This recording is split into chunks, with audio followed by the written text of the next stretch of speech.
Listen.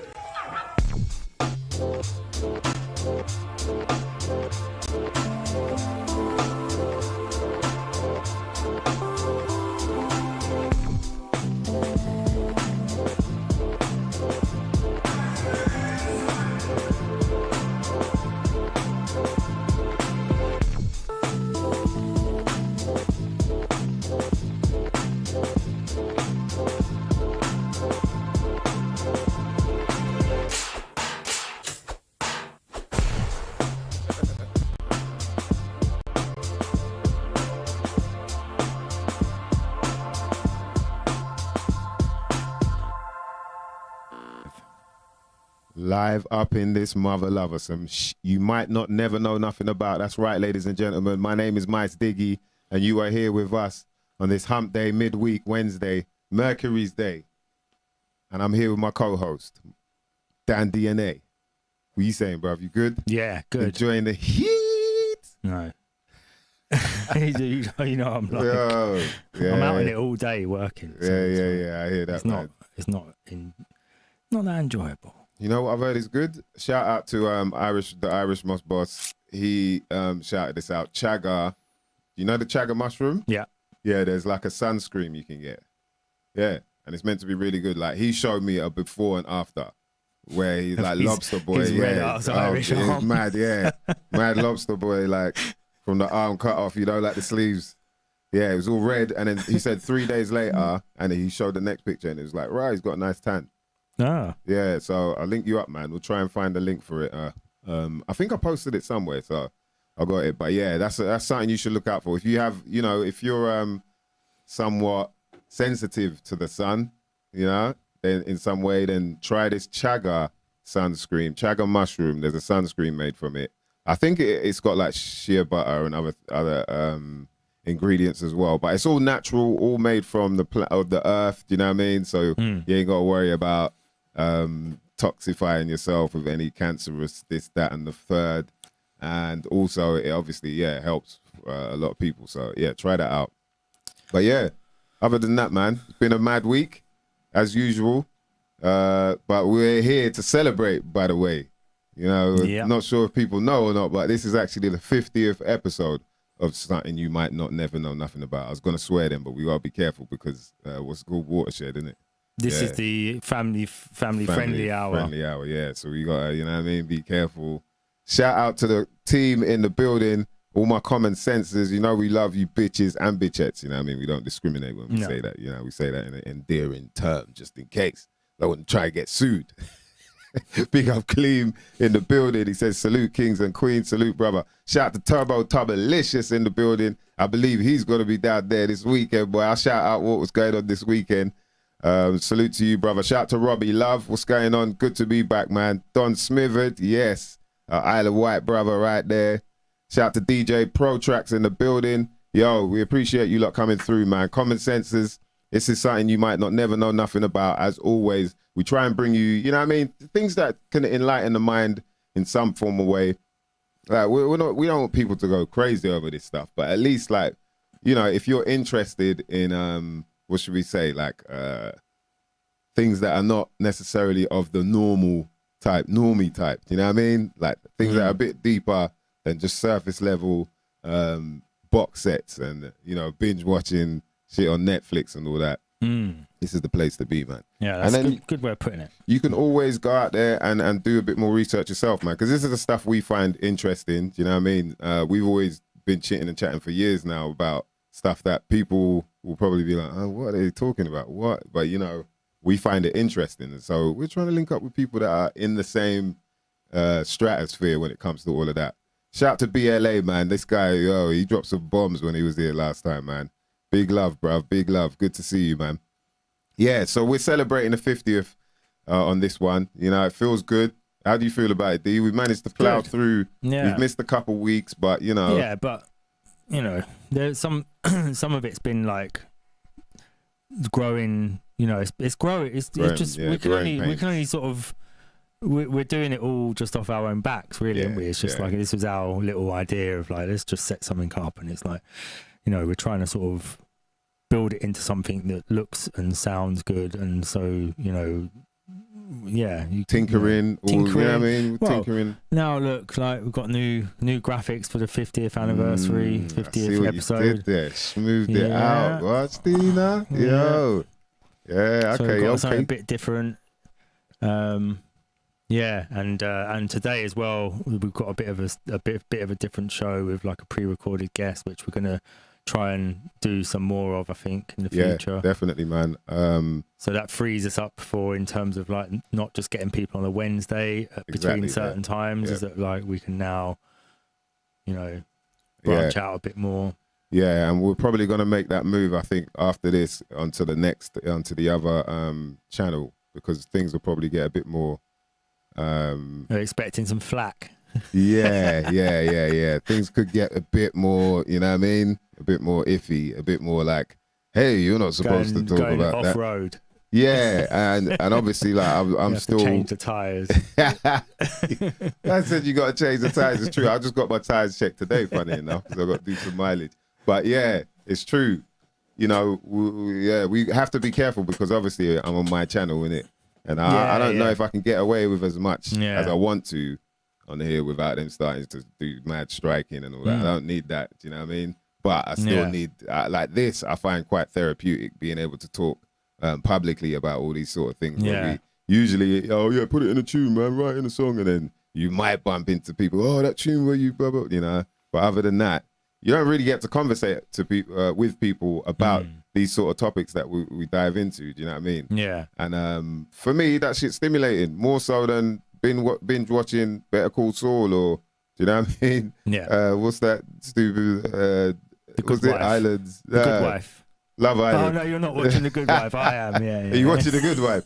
Nah, don't get me wrong, though. Like, there's a time and a place, like, I don't mind traveling and watching all that sort of stuff, but it's like to watch it and then go, let's chat about the whole thing, and that's our conversation. Is just some, like, film or something that, you know what I mean? When there's so much going on in the world that is actually more interesting, because the more you learn about it, the more you're like, oh, right. Yeah. You feel a bit more empowered in a way.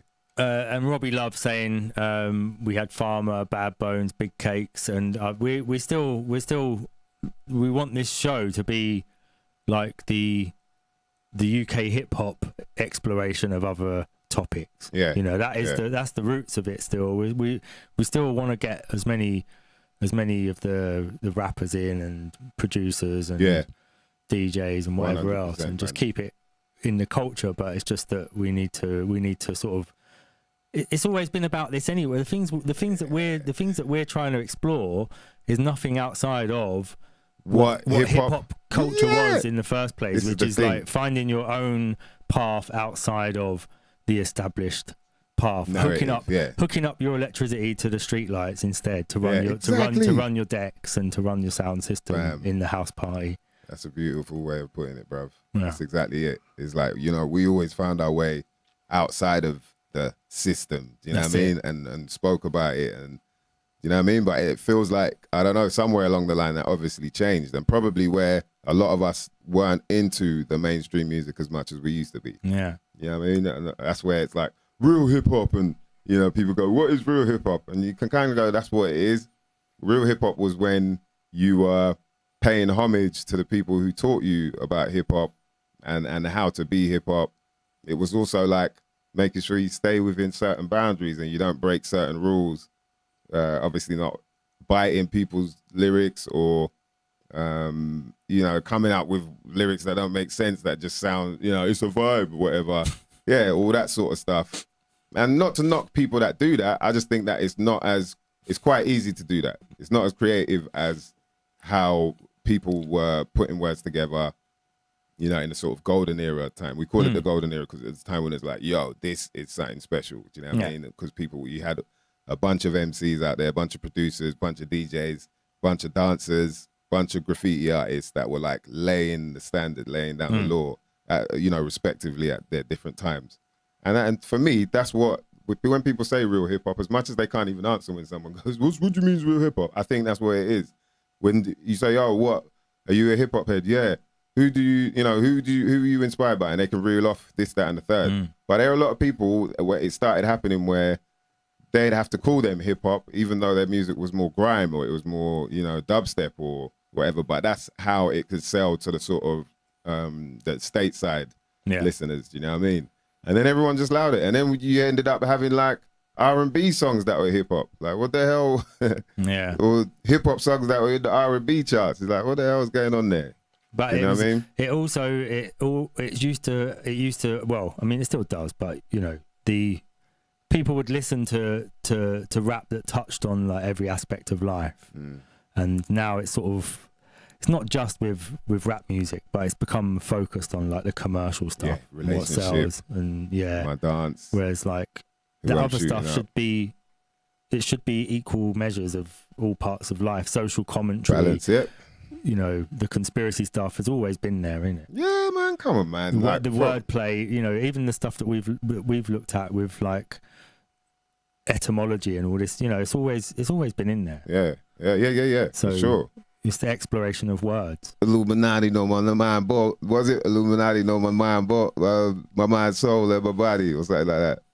Yeah. Or they want, Illuminati want my mind. You know, like there's bad stuff, and you'd be surprised that some of the artists, like I've reeled off some of the De La Soul stuff that they were saying in what 96 or whatever, and you know, experiments with needle and skin connect.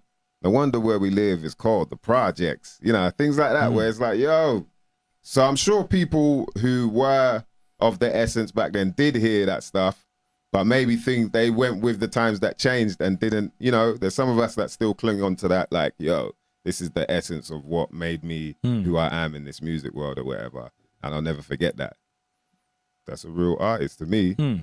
A fake artist or whatever the other side is someone who don't care about who they've, whose shoulders they had to sit on, or they don't care about, you know, who brought them in at this point or who let them stay in their yard at when they could, you know, all different things that are like, yo, that means something, man. You should always remember that. You should always like, so I think it's where morals are involved. That's the real musician. That's the real artist. You know what I mean? And that's what we try and keep here, that essence right there. So I do feel that there are going to be a bunch of people from the scene that might not want to be on here. That might be like, because they don't see the things the same way we do. Unfortunately, we don't all get to see the same information, so we all think differently. And we're all born on different days as well. You know what I mean? So there's obviously got to be a difference there somewhere. That's all I'm saying. I won't get too deep into that because people will fire shots at me. I like that. That's a good one. That's a nice tip of the hat. Wicked. So first of all, let's give a big shout out to the connoisseurs. We got to give a shout out to the connoisseursuk.com. That's right. If you need any of your high quality CBD products, you should go to connoisseursuk.com.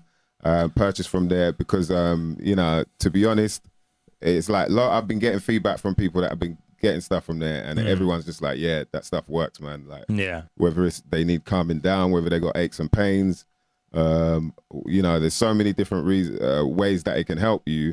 I've noticed a lot of people appreciate it. So shout out to the crew out there in Connoisseurs UK land. Make sure you hit them up. You can get anything from chocolates, Belgian chocolates. You can get dark. You can get milk chocolate. You can get CBD balms, and also their products are like split. You can get sativa version of it or an indica version, and obviously you understand sativa's more the upper, and indica's class is more when you're leaning back in the car. You know what I mean? That's like, yo, I need some sleep. Couple sprays of that, or you could get chocolate. You know, hit up a couple of them. And they'll get you to the place you need to be. You can get CBD sprays as well, and that's what I was doing there. Spray under the tongue, and you can also get full spectrum, so you can get both all clumped into one bottle, which is obviously indica and sativa, and that will trust me, shit helps, man. It's really good. We wouldn't be talking about it if it wasn't. Believe that, man. That's real. And also the Belgian chocolate stirrers, man. Can't forget them. Just pour a little water in a cup. Chocolate stirrer in there. After like 3 minutes, bam, that's like, what? And it'll put you to sleep if need be. Make sure you hit up Connoisseurs UK. When you get to the checkout, make sure you type in the acronym for this show, which is SYMNNKNA. That's SYMNNKNA. Something you might never know nothing about. 20. Right? SYMNNKNA. 20, and you'll get yourself 20% off any order from Canisters UK. All right. Now, get out of the way. We've got to do some housekeeping and let people know where we're going to be at coming up. Housekeeping. Housekeeping. Housekeeping. Housekeeping. Yeah. Housekeeping right here. Listen to this. All right, let's do this weekend first. I mean, if people are going to be there, I don't know if you lot are going to be there still, but it's worth giving them a shout out because I'm going to have a lot of fun with this. My French brothers, Smokey Joe and the Kid, are going to be down here on Saturday. That's it. In the UK on Saturday at Boomtown Festival, bitches and bitchettes. That's right. Boomtown Film and Music Festival 2022. Oh, yeah, it's going to be crazy. Oh, wait. That doesn't even look, the date on that looks wrong, innit? This don't look like the same one, does it? Yeah, No, it doesn't even look right. It's not the same one. Yeah. But anyway, so we're going to be down there this August. I believe it's August the 12th, is it? Let me find this right. You know what I mean? I don't want to mess this up for the crew. That's going to be there. Right, yeah. So, August 13th, my bad. August 13th, we're going to be down there at Boomtown Festival. And I believe we're playing about 7:30. Yeah, we're playing about 7:30 at Boomtown Fair. And I got to let you not know exactly where it is. Boomtown Fair, that's what it will be under. The address is, I've got it here, hold on. Oh, you got it there? It's the Matterley Estate, Ovington, Alresford, Hampshire. Is that it? I think that's it. No, it's in Winchester. Is it? Yeah, it's in Winchester. Yeah, apologies, ladies and gentlemen. I thought I had the right link there. And yeah, it seems like there's a few other spots. Boomtown Festival. Yeah, a few other spots are trying to jack the name by the looks of it, man. That's hilarious. That's hilarious, man. So anyway, we're going to be down there. You can hit people up to find out. Me especially, hit me up at MyStiggy on the Insta or Twitter if you're going down there. And I'll let you know exactly what time we're playing and where we're at. I know it's at 7:30, but where it's at, let me check. No, it's not that one. Yeah, the Matterley Estate. Yeah, it is there. It's the Matterley Estate. Yeah. Oh, it is there, yeah? Yeah. Okay. Boomtown Fair. Boomtown Fair. Okay. Yeah, that's it. So we're on at 7:30 at the Engine House. Engine House. Make sure you mother lovers get on down there. Copper County, right? We're going to be in Copper County. 7:30 we play at the Engine House. That's Smokey Joe and the Kid, featuring myself, Mice Diggy, and my brother, Yoshi the Original. Okay, and then going on. Turbo Tubbalicious is right. There's an address on the ticket. If you buy the ticket. The thing about it is we only just found out as well that they're not shouting out who the lineup is. They're not telling us who's performing. So it's going to be a surprise for everybody. They've scaled it down a bit from what it used to be. Really? And yeah. And it's a surprise thing. But we can tell you we're performing there. But we just don't know who else is there. So, you know, hit us up.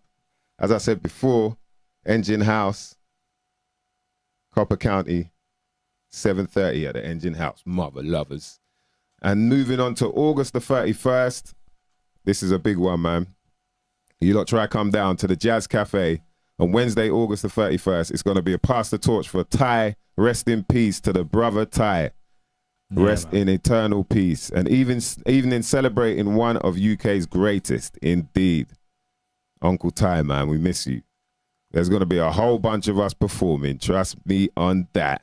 Isetta Sheriff, Joker Star, Haroon Speaks, Amy True, Nutty P, Freshers, Black Twang, Psycho Mantis, K9, The Beatbox Collective, Shorty Blitz, Genesis Elijah, Skinny Man, myself, Mice Diggy. Shout to DJ Lock. He's going to be there spinning for me.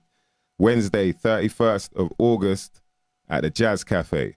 Grab tickets. All proceeds go to the Pass the Torch, the Thai Pass the Torch Foundation. So make sure you hit them up, mother lovers. That's going to be a crazy one. Let's get into the show, man. So listen, I think I already intro it anyway. Like we said, episode 50. Boy, We had to celebrate in some form of way. This is someone you lot might not never know nothing about, but it's someone that I've followed for a little while now, and I just think he's a very knowledgeable guy. And we found out that he's actually quite the facilitator as well. He knows so many people within the sort of truther community, for lack of a better term. And he's one of the few people that I could tell is a real one, because, yeah, it has become that case, the case where you realize there are some people just sort of planted there to either make people searching for the truth look silly or mislead them in some form or way. And he seems to be quite on it. Like the people that I've seen he communicates with all seem to be very on it as well. So we were very honored to get him on the show because, you know what I mean, little old us in England, you know what I mean? But he saw what we did with David Wise, who's actually one of his friends. And then he was like, yeah, let's do this. So yeah, we were very honored to get him on, man. We managed to pre-record it because he's all the way in NY. And so obviously the timing with this couldn't work that way. But we hope you lot enjoy this one, man. Episode 50 of Shit You Might Not Never Know Nothing About. We got an interview with Vinny B out of the Bronx. And we'll see you at the break anyway. We're going to do it in 2 halves, so we'll see. Yeah, we'll have a little break in about 50 minutes or something. See what everyone thinks. Yeah, man. Get some mid-match commentary. Bless up. Rest in peace. Yes, Robbie Love says rest in power, Ty and Black the Ripper. For real, man. Black the Ripper's another one. We missed that guy, man. All right, I'm going to run this. Yeah. Hello! Run VT! That's right, mother lovers. Some shit you might not never know nothing about. Myself, Mice Diggy, Dan DNA. And guess what, man? We got a special guest right here. This guy, like, I've seen him, you know, on a few of the Killer Priest podcasts, or podcrafts, I should say. And, like, the stuff he comes up with, you know, it just has me like, for real? And you have to go and search, like, you got to go and look, like, is that for real? Or is he just... But he never gets... I don't feel like he gets enough of a chance to really go deep into some of the information that he has. And, yeah, he facilitates quite a lot of different people as well, with different trains of thought. A bunch of shit you might not never know nothing about. Mother lovers, put some fire emojis in the chat room for my man, Vinny B, straight out of New York, man. Vinny B from the Bronx. What's going on? Was that clap, man? Yes, man. Good to have you, bro. Good to have you. Yeah, man. Thanks for the invite and thanks for the introduction. You know? Yeah, man. Yeah, all good, man. Yeah, definitely, man. A little over a year now with Killer Priest. You know, yeah, it's been a lot of fun. Hey, man. Hey, there's so much, man. So many different sort of lanes to go down, rabbit holes, as they say, to go down with you. But I think, first of all, you know, just to let people know who you are, like, we've called you a researcher, I say investigator, but how did you get started into sort of looking into the, you know, the unknown, the occult, you might as well say? Okay. Good question. I mean, to me, it started with 9/11. That was my big, you know, catalyst moment. Before 9/11, raised by a father who was in the Navy, uncles in the Navy, taught, you know, America's the greatest and, you know, all this freedom we have. Believed everything I was told. And then 9/11 happened. Again, Vinny from the Bronx. I wasn't right there in Manhattan, but, you know, I was able to, you know, see the helicopters flying over my neighborhood, see the smoke in Manhattan, see the skyline was changed.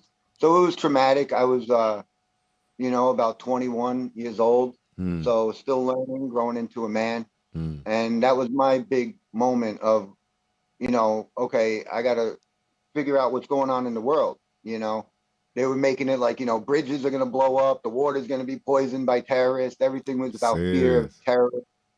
You know, my neighborhood had a lot of Muslims and people that went missing. You know, they worked in the bodegas and a lot of the corner stores, the gas stations. A lot of the Muslims were like basically, you know, rounded up and taken out of my neighborhood. So it was, you know, I had to look into it. And, you know, after a couple of years wasted on left-right nonsense, I found Bill Cooper. So Bill Cooper was like, you know, the first one to like wake me up. And, you know, that was, it was basically him like wanting to continue what he did because he was murdered, you know, right after 9/11. And then we had this guy, Alex Jones, that everybody was talking about, and all Bohemian Grove, you know. Jones. So, you know, I got involved in all that, and I started joining groups, activist stuff. I would go down to Ground Zero to protest. You know, when Occupy Wall Street came around, I'd show up. You know, I love interacting with people, you know, and trying to plant seeds and you know, also being around people that are into what you're into, right? You know, so being around other crazy conspiracy people was fun for me. So, you know, I enjoyed it. And then after a while, people were like, hey, you should start doing a show.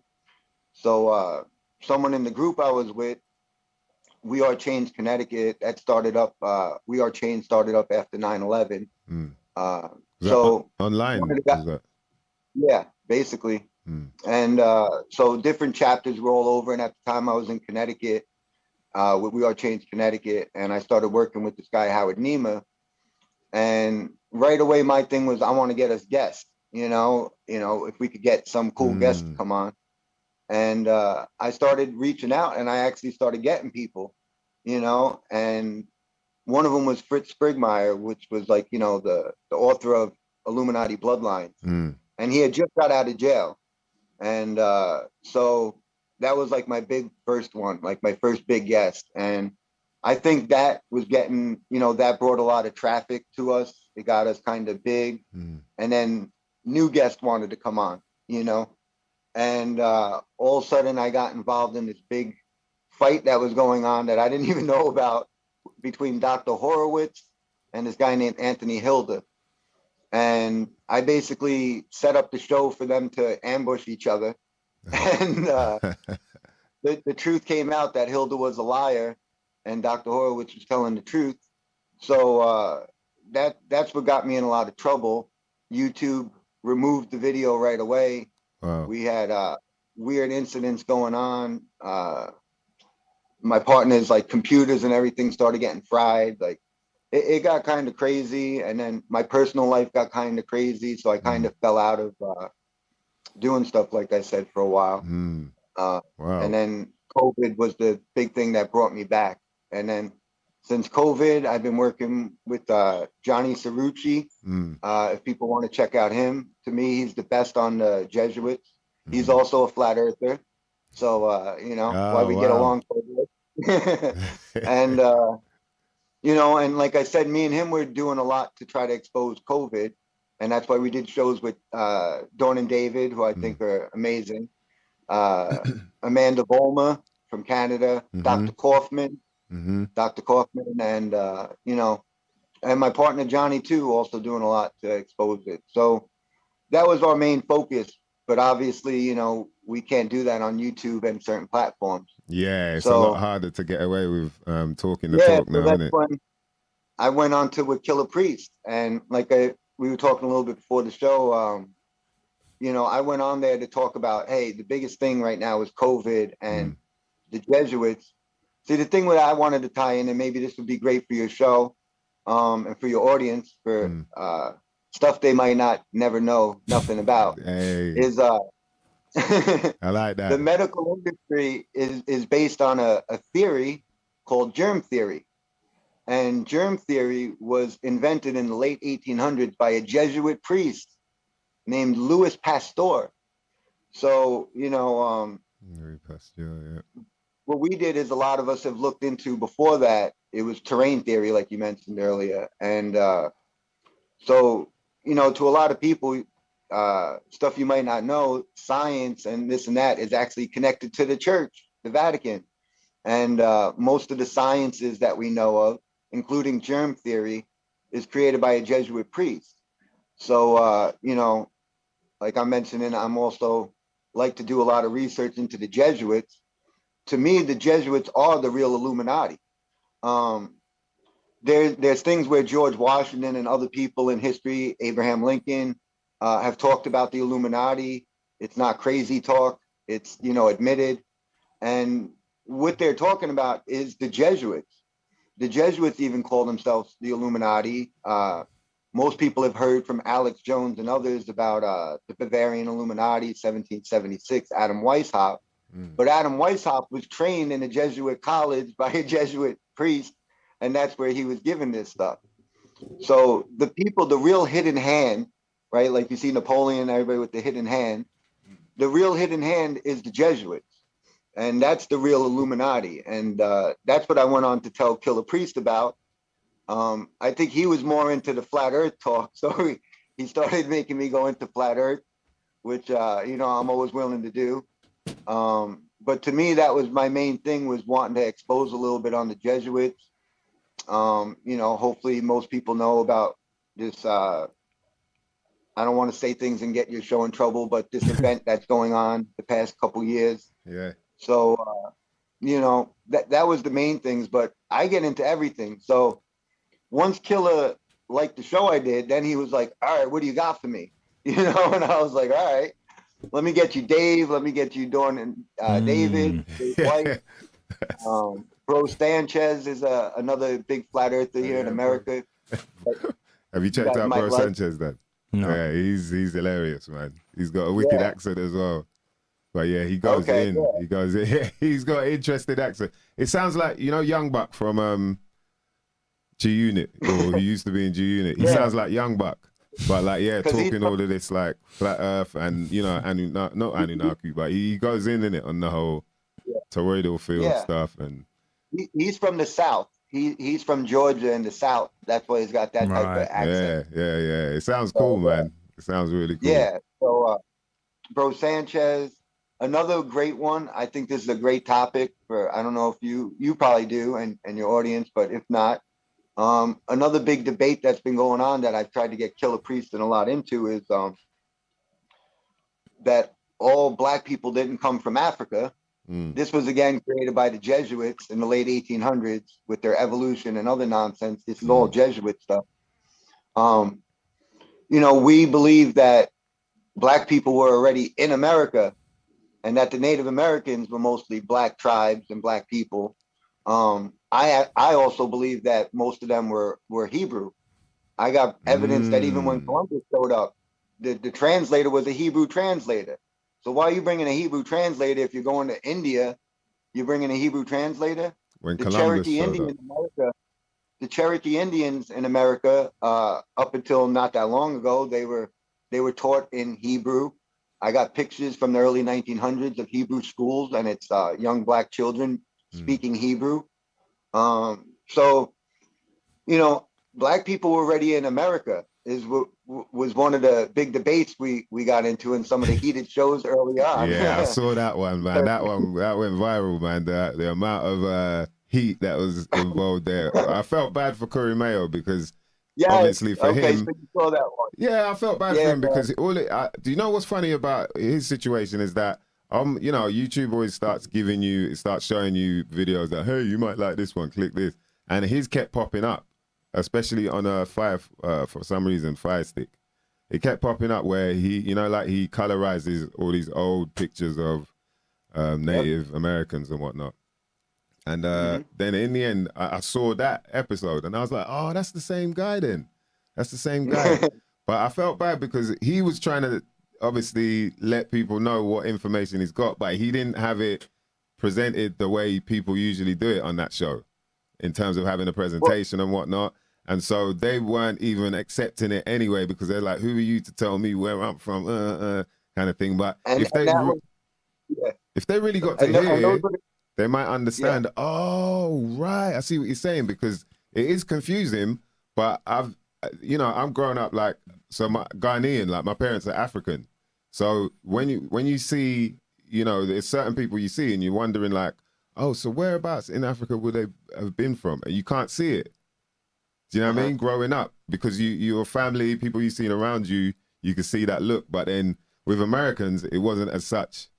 Do you know what I mean? So, so I was like, wow. And then it makes sense with the West Indians as well, even more so, where you have Arawak communities, the Caribs, like these are native people to them lands, but they're just as dark as people from Africa. But their hair might be a little bit more straighter, or their noses might be a little bit more thinner, or different things like that. But what we're forgetting as well is we don't know how long people have been mixing up around the world. We don't know how long. People have been traveling across waters for, can we say? Do you know what I mean? We can't even say. So we're probably all mixed up with shit we don't, there's shit we might not never know nothing about. You know what I mean? It's crazy, man. So yeah. I try to bring up even, my own personal experience I could speak on, like, okay, Italian, right? And people, will classify me as white or whatever. But here it is my dad. My dad is actually like the short, darker Italians with very thick hair and darker skin. And my dad's nickname was Blackie. People used to think my grandfather was a black man. You know what I mean? Yeah. And wow. Here it is not only in America, is history all make-believe, we also feel like with Europe, and even a lot of UK history and all of Europe, right away people think white bloodlines. They think white families have been ruling, the Ireland and all of Europe has been these white families. But in my research, I'm not seeing that. I'm actually seeing that these were black families up until not that long ago. So you're talking about like the Moors. You're talking about the Moors and all that when they were ruling. Yeah. And it's funny you bring up the Moors and speaking on Kamiru. Kamiru is great with helping people trace their bloodlines. Genealogy. Now here it is. Yeah, genealogy. And here's one of the things is it's funny that a lot of black people in America, he's able to help them and they're tracing that they're coming to like Native Americans. And now white people in America, we're all like recently from Europe, so like we got to like just start going into European history, so then I start looking into the European history of both my family's names, my mother's and my father's, and both of them go back to the Moors. Oh, wow. So again, my family just a few hundred years ago were Moors. Wow. But now people like, you're a white guy, you're white, white American or something. Well, we know that these are just words. They're like constructs, innit? Like if we look at like you got a white T-shirt on, no?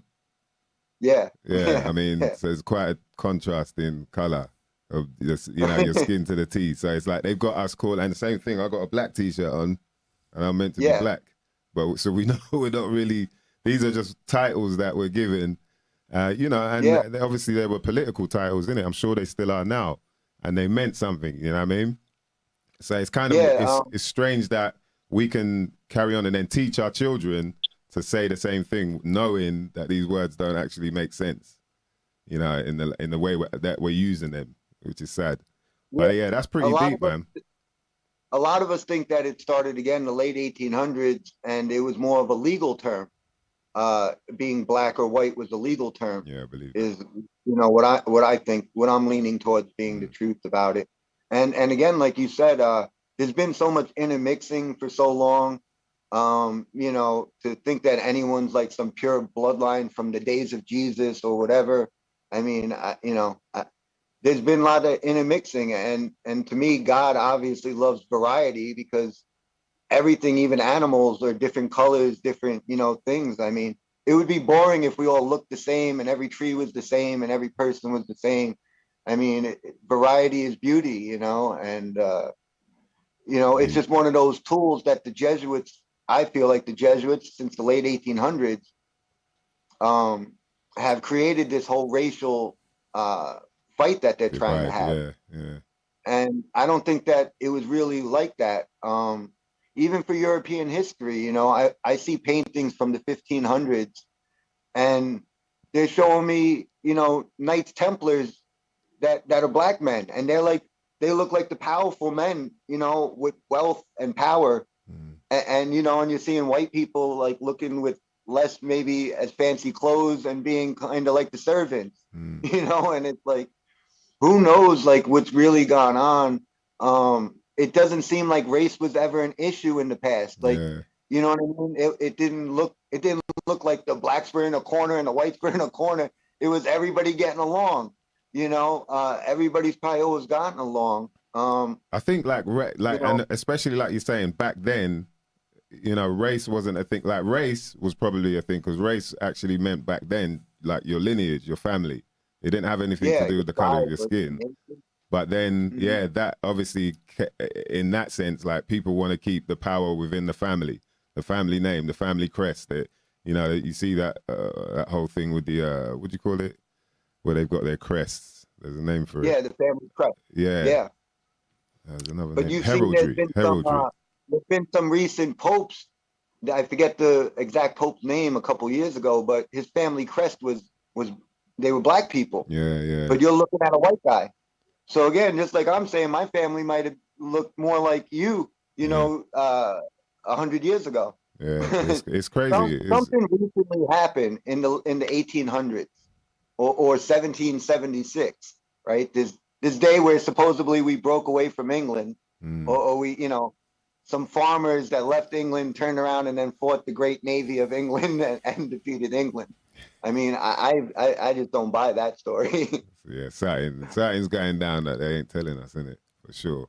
Yeah, and they just I have my theories on that. If you want me to share, you know, stuff people might never known. Yeah, this is show 50, man. We gotta go in, Vinny. You gotta go in. I'm trying to throw out a bunch of good stuff for you as quick as I can. Yeah. You probably seen one of the big topics recently too is Tartaria. You probably you guys have heard about Tartaria. Do you know much about it? That's a popular one.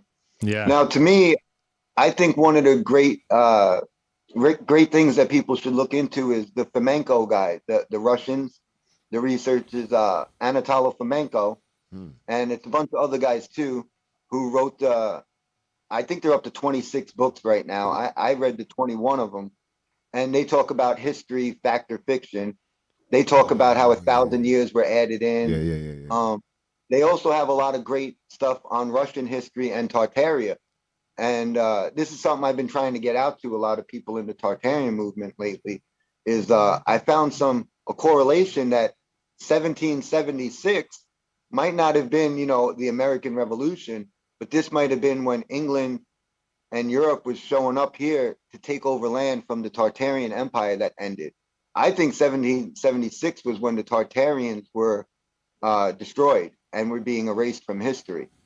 And I think that's when you have the Catholic Church and the Europeans show up and start taking over America. Who were the Tartarians? To me, that would be what we would consider today Russia, which is funny because even like, you know, they talk about the Aryan race, Aryans, Tartarians, Russian. I point out Russian coming from the word Rus, meaning red again, red. You know, the families like the Romanovs and all them, they were gingers, you know, red. I think that Russia is tied to red, like ginger white people. And I'd like to point this out too, is when you see a lot of these people bringing up the Great Reset of 1800s, and they're showing you all the orphan trains. You guys probably seen all the orphan train pictures. Yeah. They're all white, right? They're all white. Yeah. And to me, they actually, you know, like we talk about, everybody has variety, you know, no race all looks the same. So not all white people look the same. They have kind of certain features to me that seem Russian. They seem like they could be Tartarians. I think those orphans are Tartarians. And the orphans of the parents who were destroyed by the invaders or whatever, or Catholics. I believe that the Romanov family and them, which were a part of this bloodline of these European families and all them that have been ruling, I think they went against the Rothschilds and the Vatican and the order that they had back then about a centralized bank and all this stuff. There's, again, I don't know, but there's a lot of researchers who pointed out that they were exposing it, and this made the Rothschilds and the Vatican and them, you know, swear like one day we're going to take out this family. So even though that's like the cousin of the Tsar, you know, the guy in Germany and related to the Queen of England, and it doesn't matter, you know, you go against the, you know, the real power, which to me is the high priest and the church. They'll kill whoever. JFK too, you know. JFK thought he was going to stand up to the Pope and to the powers that be. And he didn't want to go along with a lot of things they want. So what do? They have a guy connected to the Jesuits, the Bruder, go stand there, record this. We're going to shoot him in his face in front of everyone. We're going to show the whole world. We'll blame it on some, CIA agent. And life goes on. And we killed the American president right in front of everyone, And obviously the Kennedy family is connected to these families, but he didn't do what he was told. So it also shows that not everything is controlled, and that there's still the free will that people have, and there are people who try to do good, Yeah. And that's why we got to show support and help each other out. But do you think it's tricky now?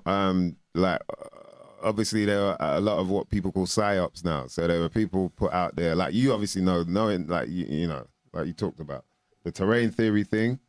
Of course, you got to keep it, 100 all the way. That's the book right there, man. People need to get that, man. What really makes you ill? I mean? It's a whole different game. Like when you get down to the nitty gritty, and it's like, oh, okay, you understand that things aren't what they seem, and for you to understand what they are, then what if it's not what it seems? Then what is it? You got to really dig deep. You got everything that you thought, I can't be bothered to do that, man. I got to read this whole, I got to watch this. It's like, I ain't got an hour to watch that video. I was like, bruv, you got to do it. So then and you have a lot more freedom, freedom of will. So yeah, it's tricky, man. But so what makes you feel like it is the Vatican, like it's the Roman Catholic, power that's in control? Yeah. Well, to me, again, when I first started out, I talked about this on Killer and other ones. Everybody used to tell me it was the Jews. That's what everybody used to tell me. It's the Jews. The Jews are, they're the evil ruling the world. But again, I have a different view on that too. I don't know if you've seen the show I did with the first one with Killer. I openly talk about, like people see me and they make the comment, oh, you look like Jesus. And I'm like, no, I look like Cesare Borgia. This isn't what Jesus looked like. You know what I mean? Like the white image of Jesus, that's Cesare Borgia. He was the Pope's son in 1492. Wow. And that's actually in one of Killer Priest's songs. That's what was funny. I talked about Killer, like, hey, you helped me look into the Catholic Church. Wow. So to me, again, the Jews aren't blonde hair, blue-eyed people or this and that. Some of these people have Jewish names or whatever, but it's not even, again, a racial thing. It's like, they'll use anyone. They'll use an Asian, they'll use an African, they'll use someone from England, from Germany, America. It doesn't matter. If you're going to push their agenda, they're happy with you. To them, there's no racism. They use all the races, so it's not like so much one race doing it. It's people talk about the secret societies and this and that. Well, the Vatican went to war with the Freemasons and the Knights of Malta and all these secret societies. Friday the 13th is unlucky to the Masons because that's when the church and them went after them for being too strong. The Templars getting too strong. The first international bankers were the Templars. Secret societies has a lot to do with it, but then you got the people like, any Freemason is evil, but then you talk to the average Freemason and they don't know nothing, do you know a lot of Freemasons? Like, do you know, because in America, it seems like there's a lot of like anybody could be a Freemason. Yeah, it really is, and any town, every little town you go to, it's going to be run by the Masons. It really will, but again, there's people above them, they're still like nothing compared to it, and to me, the church has been able to disguise themselves. And what better, again, to act like you're about Jesus, the guy of love and love your neighbor and all this good stuff, right? And here it is they go around and the crusade, the Inquisition done by the Jesuits and all these evil things we're hearing about through history, it all roads lead to Rome. It goes to the church. You know, even if we could go, I'll try to talk some UK history, right? Like we got like King Henry, I like to talk about, right? He was the one who had the 6 wives, right? And he had a couple of his wives beheaded and this and that. Yeah. Well, I like to point out that Henry was ready to go to war with the Catholic Church because the Pope wouldn't let him get a divorce. You know, he wanted away from Catherine, but Catherine was such a powerful family from Spain. She was always a great Catholic. And she goes to the Pope like, I'm a good Catholic from this good Catholic family. I'm always supporting you guys. He just wants to, you know, bang these young girls. He wants Anne Boleyn or whatever, you know. I don't want a divorce, you know. And the Catholic Church sided with her. So Henry was mad. Henry was like, you know, I want that young 18-year-old. I don't want to be with, you know, I haven't had kids with her. I should have another wife, you know. And he literally was ready to go to war with who? The Catholic Church. So again, we talk about these families, right? And they're intermixing to keep the power. Well, who allows them to even get married? It's the Pope will say, you know, you can't even get married, or your marriage isn't, you know, doesn't count, you know, because we say it doesn't count. So who really has the power? He was a redhead, though. Who? He was a redhead, Henry right? VIII was a redhead. Yeah, it was Henry VIII, not him. Yeah, and Elizabeth was a redhead as well. So they're all redhead fans. Yeah, Bruce. And they claimed that their bloodline went back to King Arthur and the Welsh princes and all this stuff. Yeah, so I think they claimed more superiority for the crown over everyone else. You know, I mean, yeah. But to me, I don't believe anything these people say. You know, so you know, we gotta redheads. Even the ginger people used to. Like, you got to believe all gingers. Yeah, you can't discriminate. Ginger lives matter over here, man. Ginger lives matter. Well, you know what's funny again with gingers? You know, there's a lot of black people I've met who have a reddish tint to their hair. Yeah. Even Malcolm X, they used to call him Red, a nickname Red. He had a red tint to his hair. Yeah. My hair, you're looking at it, you're like, he has black hair, he's an Italian. If I was standing in the sun, you would see a red tint to it. Yeah, like an auburn tint. You know what I mean? So again, a mixing of like blackamoors with ginger, whether Tartarian or wherever that comes from, you know, it would breed a mulatto like us Italian. Hold on, we lost his. You know, we're just a mix of Moors and Tartarian. Yeah, Moors and Tartarians. Jeez, that is going in, boy. Yeah, that is going in. That's for real. That is a mix, isn't it? All right. So all right. Where should we go, man? Out of Africa. So, do you think people? Where do you think people? We were talking about this. Like, did they just come out of the ground? Like, where did people come from then? If it wasn't like just one place and then spread it out, people just came from somewhere. You know what I mean? Us as human beings, like, how does it work then? Yeah. Well, again, I mean, you know, this is going to be speculation. I can't, you know, say that I know what happened in the beginning. What's your theory? Sorry, I should ask that. But me, I go towards, you know, Christianity or the 3 major religions. Even a lot of the things that were considered pagan or whatever, they're also talking about the original creator, whether it was, you know, the guy making people out of pottery like they show in Egypt on the potter's wheel, you know, what is it, the cow or the goat guy? And, you know, there's always a beginning where man was created, you know, where that original place is. People have their theories, you know, does it really matter to me? You know, not really. You know, I see we're all, you know, we all came from one, we're all the same, you know, again, different colors, shapes, sizes, but we're still come from the original one. My guess would be it was, you know, black melanated man in the beginning, would have been the original man. Was it Africa? Was it Europe, Russia, America? I don't know.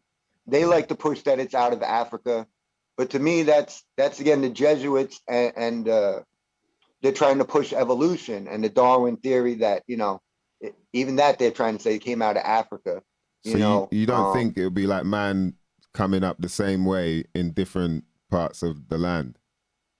Like, could that No, not be I possible? feel the old world looked a lot different. You know, there probably wasn't giant salt oceans separating. You know, man, probably everything was a lot different. You know, right now I feel like we're almost in like an apocalyptic world. And that's not just that as a Christian view. Again, all the cultures talked about a flood. People have talked about fire. There's evidence of that too. That's a fun show. I know some crazy guy, what's his name? Jerry from When the Buildings Cried, done a lot of research to show evidence of there was this huge fire that burnt up all these buildings and stuff in the past. Evidence of the mud flood. So, you know, things have changed. I mean, I could look at a map from the 1700s and it's showing California as an island. You know what I mean? Things have changed just in the past few hundred years, you know? So I don't really know what it could have been, you know? The maps I've looked at are interesting, but nothing really like that much different. To me, I think it's safe to say, here's a good one, Ancient Aliens, right? How about that one? Is that big for you guys? Ancient Aliens? The TV show? Right? Yeah. That's a big thing in America the guy too. like that, with the hair in it, the guy like that. Giorgio. Yeah, they always got a meme for him. Yeah.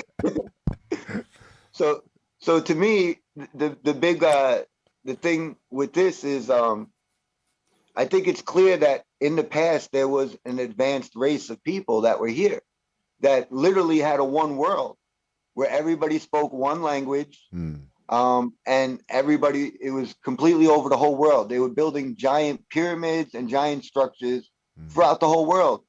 They always love to just push Egypt with these 3 pyramids, but guess what? You know, there's pyramids bigger than that in China. There's big pyramids in South America. They just found one recently they think might be the biggest in Mexico. There's pyramids all over America. There's pyramids in Australia. So it wasn't just the Egyptians, you know, that did this. There was literally a one world already. And, you know, to me, the Bible talks about it and other ancient cultures talk about it. And we look at it as the Greek gods too. We're taught about Zeus and all these people were some fantasy that our, you know, our ancestors were stupid, just making up stories. They all told the same random story all over the world. But, you know, they clearly were telling the same story. They had different languages. So, you know, to the Norse, they're talking about Thor and this and that. And to the Greeks, it was Zeus. But they're all talking about the same people.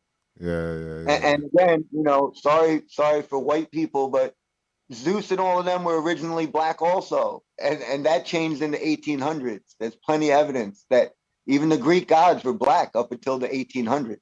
What, you know, the pictures of them, or like when you say that, is that like the pictures and all that, or paintings of them? Yeah, or... the pictures, the stories, the researchers in the 1800s were talking about that. Because that's talking like as if they were real people, like they were actually gods. And I did a show 10 years ago with this researcher from New Zealand, amazing archaeologist, Jonathan Gray. And he also was like, yeah, Vinny, there's tons of evidence that Zeus and these people were really here. Like, they're not a made up story. There's statues, there's these stuff all over, you know, the pillars of Hercules and all these things that, you know, people like, there's evidence that, you know, this person lived here. You know, was he a god or this and that? That's, you know, a debate or whatever, but these people were here. You know, our ancestors weren't crazy.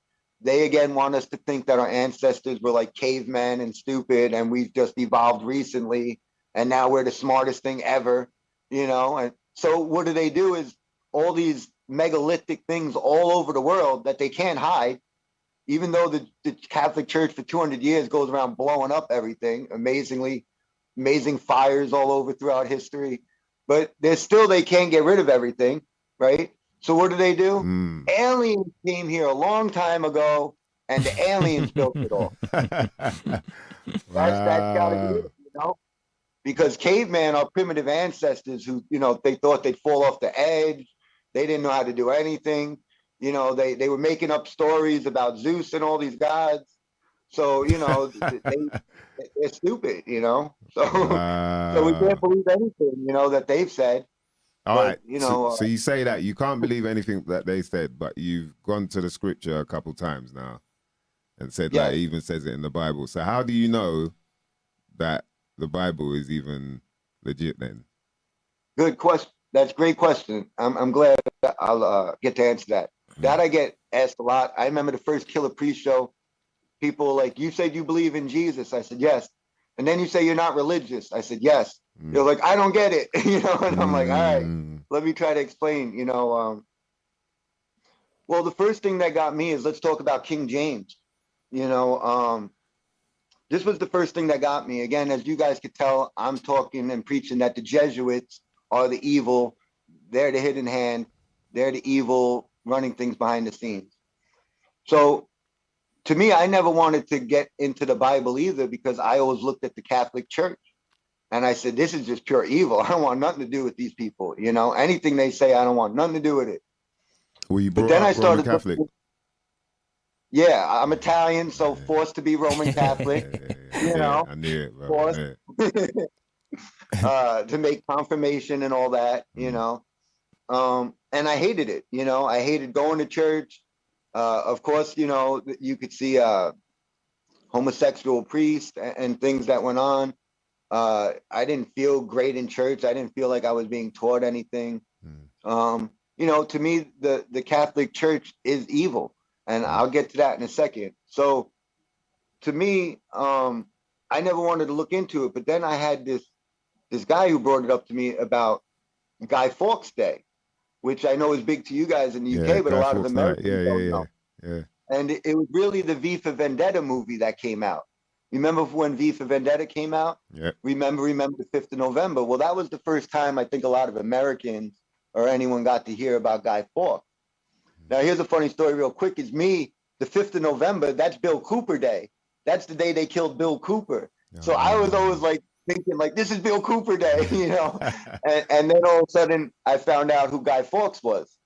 So I started looking into Guy Fawkes, and I'm looking and I see that he was a Jesuit and that he was connected to the Jesuits who wanted to blow up King James, and not just him, but, you know, Parliament too. So that was the first time when I was like, so wait a sec, why would the Jesuits want to kill, you know, their homosexual puppet King James, who's pushing the propaganda that they want?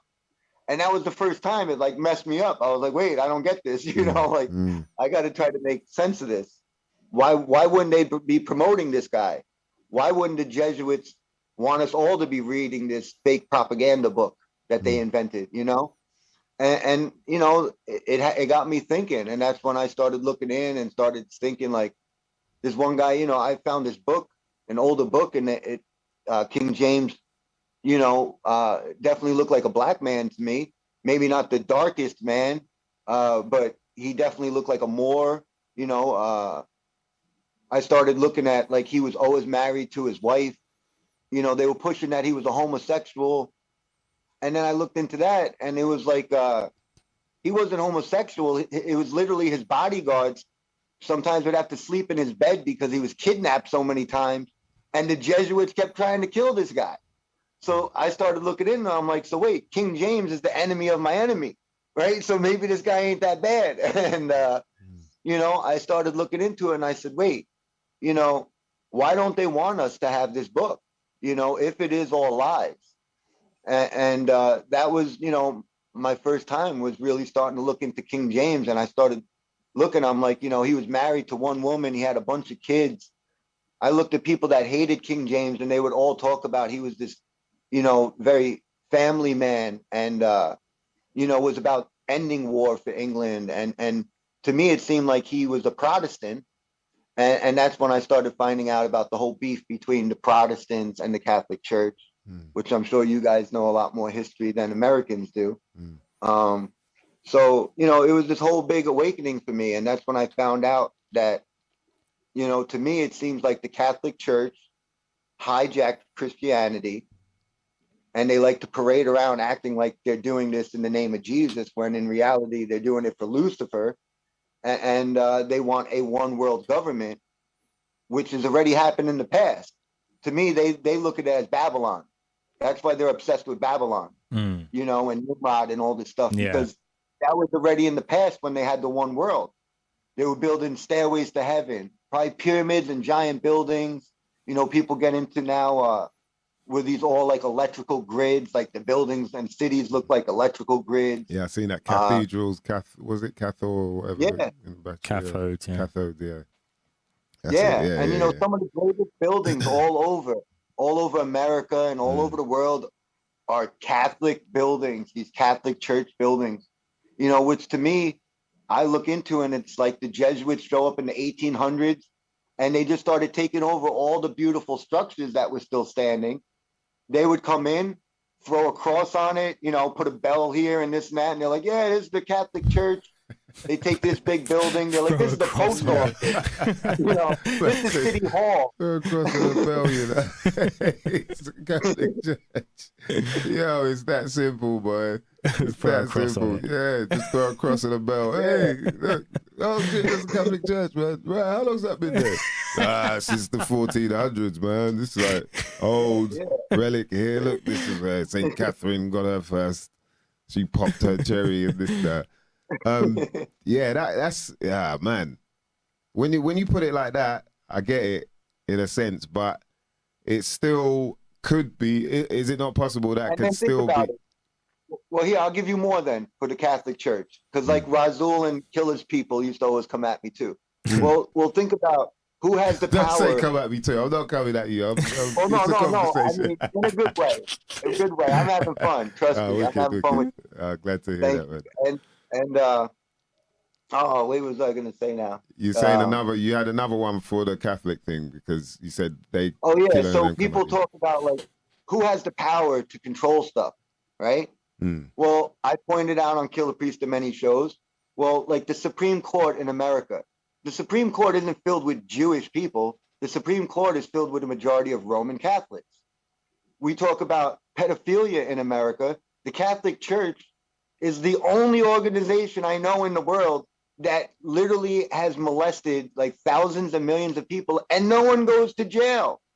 Now, who has power like that other than the Catholic Church? The Catholic Church also controls all the biggest universities. This is where I got Razul and those guys. They were coming at me. I'm like, well, let's talk about all the biggest universities.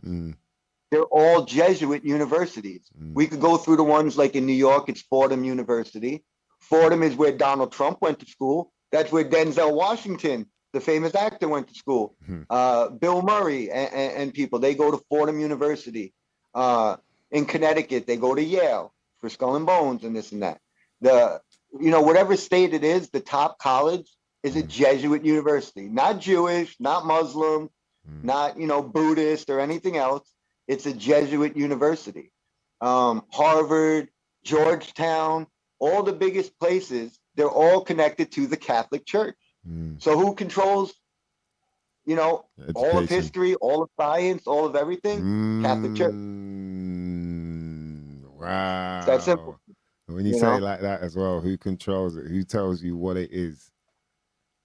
Who controls the Lucifer telescope in Arizona here in America? They got this giant lens. They call it's the biggest lens, and they call it the Lucifer. Again, why is the Catholic Church calling a lens the Lucifer lens? Why are you not like Jesus? We're doing this for Jesus. We'll name it Lucifer. Here we go. And the thing is, if you look at the name sorry. that they've took Lucifer, it doesn't even add up to the word Lucifer. They've just it's like the LCIR thing, and they just inserted all the other letters to make it into the Lucifer telescope. Yeah. So they've done it, they didn't have to call it Lucifer. They could have called it like Light Finder or something, something else. But yeah, definitely picked Lucifer. Definitely, yeah, they have. Yeah. Which again shows who they're really about. Yeah. And how they're the ones who control even science, I thought Dave did a great job, on your show, getting into stuff. And, when he showed you, I remember he showed that chart of like, here's the groups that control everything. And one of them was the Club of Rome, right? I saw he had the Club of Rome and this and that. I mean, that's really what it is. It's these people that are all over the world that are part of a one creating a one world system, because they're trying to emulate with Nimrod and Babylon, ancient Babylon. And so they're going off of them old scriptures as well. That's so you're saying that they're, because that's the other thing then, because like it also feels like people that are very religious, that are into the Bibles, they will be like, yeah, this is the end times. Look, it says in this book. But then the people that are in control are obviously, they understand how the book goes. So why wouldn't they kind of create that picture as well for people? You know, like we're talking about with the germ stuff. I agree totally with you. I mean, I honestly have some views on Christianity that I don't even say publicly, because I know everybody's just going to hate me and want to kill me. Yeah. You know, I don't go to church. I have my belief. I believe Jesus was real. To me, one of the things I point out too is the church, it's called the Antichrist, you know, not anti-Muhammad, not anti-Buddha. You know, this beast system is all about insulting Jesus and creating this Antichrist system, which again, to me, right away makes me think, okay, why are they obsessed with this guy? You know, if he's nobody, if he's just made up, if he's just, you know, Santa Claus born December 25th, it's the son Vinny, or whatever people want to say to me. I mean, then why is the whole world based on this man? Whether hating or the time dating systems, everything is based on Christianity and Jesus, you know, in the world that we've been living in, you know.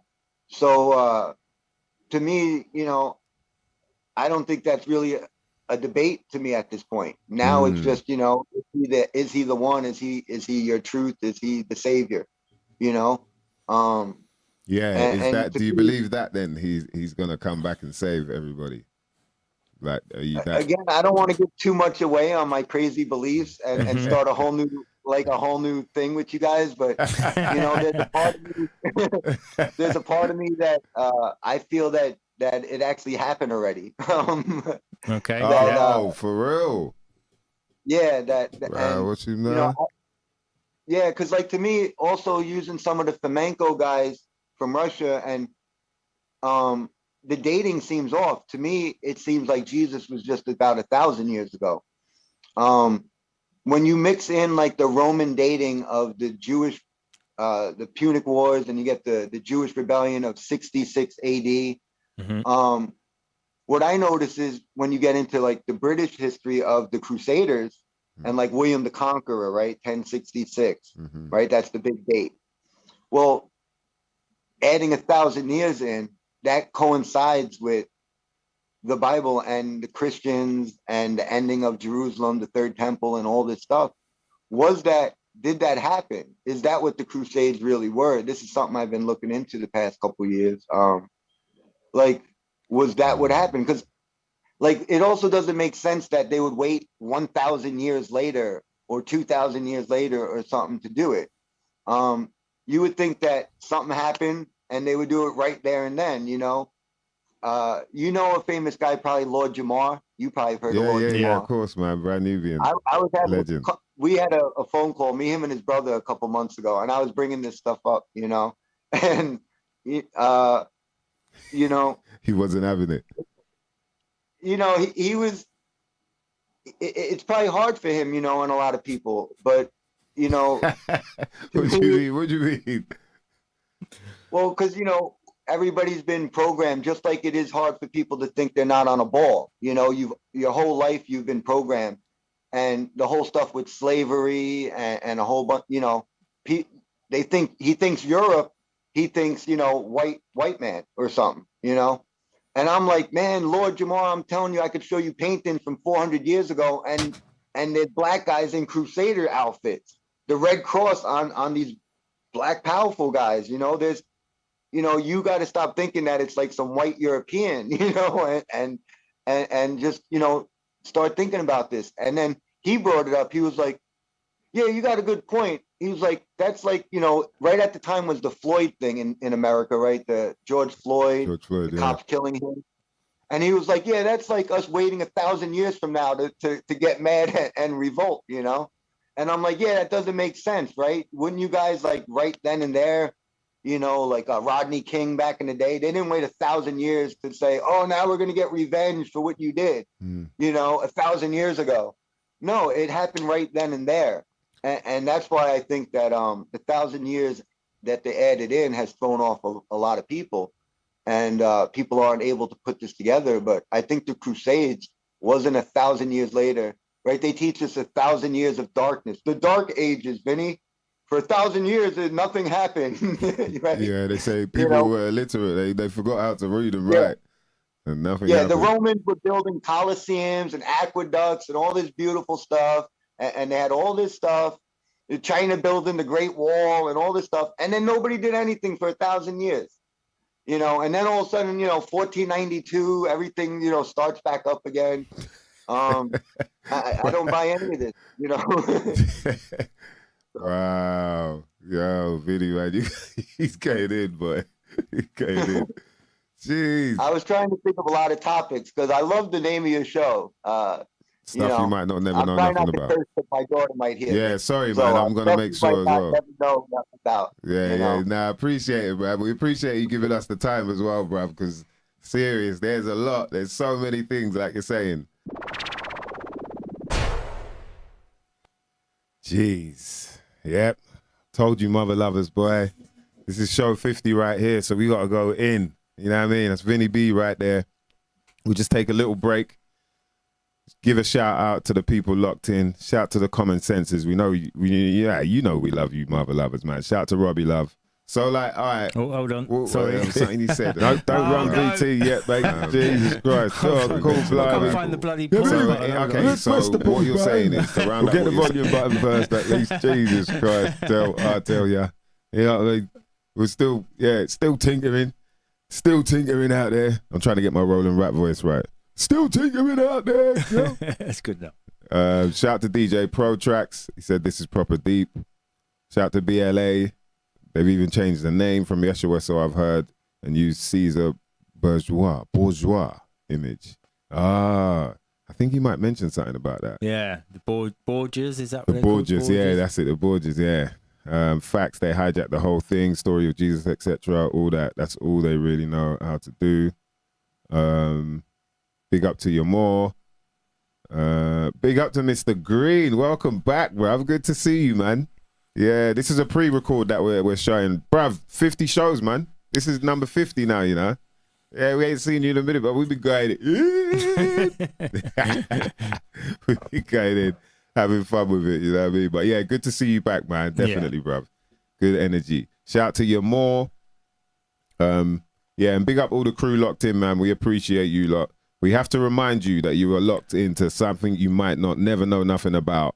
Right here, myself, my Stiggy, alongside Dan DNA. Shout to Gleam in the building. And what we got to do before we go back into the next, you know what I mean? We get a little roll call. Let's see what you lot are blazing out there. Let me get a roll call in there. I'm in the... something he said and I'm thinking about. Sorry. Yeah, just do the volume. So that's what I'm just trying to do. There you go. Yeah. I just need to set it up. That's all good. Yeah, that's all good. We got time, man. Yeah, roll call. Let's get a roll call in. You know what I mean? I'm on the Moroccan Pollen, some Black Lime Reserve. You know what I mean?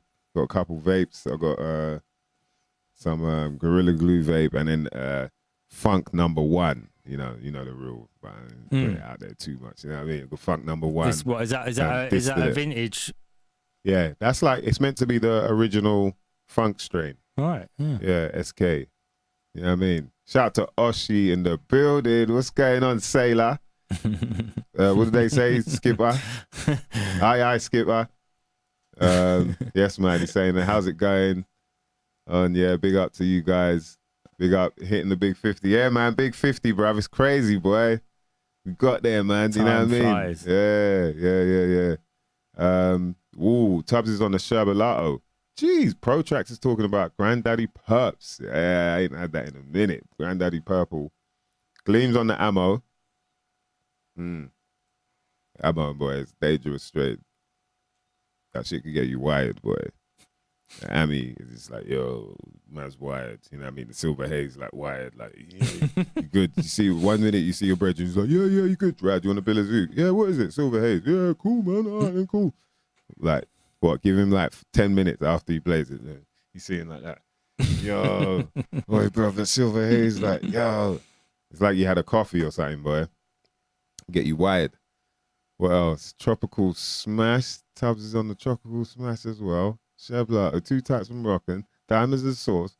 Rosin, 2 types. Oh, what? All through the bong. Later, you going in. I'm coming to check you, bruv. Nah, check it. Your boy saying something green, sticky and strong in the bong. Yeah, forgot to ask. Wow. You just go in. I say, I get to, right, what is it? What, do you know if it's, you know what I mean? Like, who grew it? Blah, blah, blah. Yeah. You just, you know what I mean? You want to know what it is, man. It's just like your food. Just like all the products you consume. I believe you should know where, you know what I mean, and try and keep them as natural as possible. That's all it is, man. You feel good. Oh shit, BLA said nothing. His mate let him down. Maybe tomorrow I can blaze. Oh man, sorry, bruv, man. Let me hit the vape for you on that one because that's messed up. You know, this is the best I can do. Like, if I could pass it, I would. We've got Zeus, whatever, man. You could bill it. Yeah. But tomorrow's another day. Shout out to the cmossboss.co.uk, mother lovers. You got to hit them up if you want to get quality sea vegetables. When I'm talking about quality, I'm not lying because, boy, I've been on them for the last at least 6 something months now and definitely seen a change. The whole family's on it. You know what I mean? We get sea moss. We got the dose, which is high in B vitamins, like a whole bunch of different B vitamins. Sea moss has something like, I think, is it 92 of the 108 minerals, you know, vitamins and minerals that your body needs. You know, so it's like potent stuff. They've got like high quality spirulina. Also things like wakame. I had some wakame today, banging. You know what I mean? Just let that soak in some distilled water or spring water or whatever you got. After about like 15 minutes or something like that, bam, you can fling in your little spices just to, you know what I mean, and go in. Yeah, so there's a bunch of different products. They've also got Bladderwrack, which is really good for your thyroids and glands and whatnot. Help you to secrete, you know, hey, I can't wait, man. But yeah, we'll get into all of that, man, how your body works, and you know, but it does really help with digestion, skin, your nails, your hair, so many different things these sea vegetables can help with that I think people will definitely benefit from. So do a bit more research on them, obviously, to find out what. But I found out that, and shout out to Rain and Richie, they told me about like how the stuff is cultivated and how it's, you know, wildcrafted. It's actually somebody that really cares about this stuff, and they've been doing it for a long time. You know, like over 30 years or something like that. So this is why the products are so good. I wouldn't have expected anything less, really, from them, you know, from them guys, because they seem like they really are into what they do, yeah, for sure. What they do, and also like clean living and all the rest of it. You know? So yeah, for sure, man. You'd expect they would source it from somewhere, and they also know all the drawbacks and all of the reasons why you wouldn't get it from somewhere else. I'm sure that's like 20 years of knowledge that you've saved by going to them, because they've gone through the heartache of like, oh right, oh this is not really properly farmed, oh this is farmed one, or this one's not really clean, or you know, so they've sort of ironed out all the creases, and now all you've got to do is pay them a little bit of money to get that. Yeah, and there's so many people that I speak to about sea moss and all that, and everybody more or less goes through the same thing, where you hear about that it's good. Years ago you heard that it's good, and then you go and buy the whatever stuff from in some crispy packet, you know, in the corner shop or whatever, you're thinking, oh right, sea moss, okay, yeah. Bam, you do whatever with that, boil it up and make it, and you're like, oh, I don't really, and it's true, because that's not the quality stuff, you know, that's not wildcrafted, it's not organic. You know, what I heard from, shout out to DJ Snuff, one of his guys, Enki, Dr. Enki, was talking about how they, you know, because sea moss just went in, it blew up and everyone was into it, that people was just picking it up off, you know, like there's seaweed that will wash up on the streets in certain Caribbean countries and that. And so they would just pick that up, wash it off, and then sell it as sea moss. Yeah, this is sea moss. So people are buying stuff that ain't even the real thing. You know, there's a Latin term for it, ironically, Latin term, conscious crispus. that's the version of sea moss that you should get, which is actually Irish moss. And so this is sourced from Ireland. It's big it's big in the West Indies as a separate food source, and as the carrageenan gum comes from it and all that stuff. I think they use it for like what is it you use for bovine to thicken stuff up? Collagen. Yeah, like, so they use it as a replacement for... Yeah, it's good for making cakes and gelatin. All that. Yeah, gelatin. Yeah. You can use it for making cakes and whatnot. I think even in Sainsbury's, they've done like a sea moss, like Jamaican sea moss drink. Right. It's because in their section where they, I just walk past and have a look. Right. See what they've got there. That's how you know they're watching my jugglings now. Before it's like, I'm getting people to watch their jugglings. Now they're watching my jugglings. Like, right, if you lot want to link up, you know what I mean? They'll try and link you up with the sea moss boss. Yeah, man. So off the coast of Donegal, wild Atlantic seas. So, there's none of that like pollution or whatever there, because the seas are making sure that the place stays clean as a mother lover.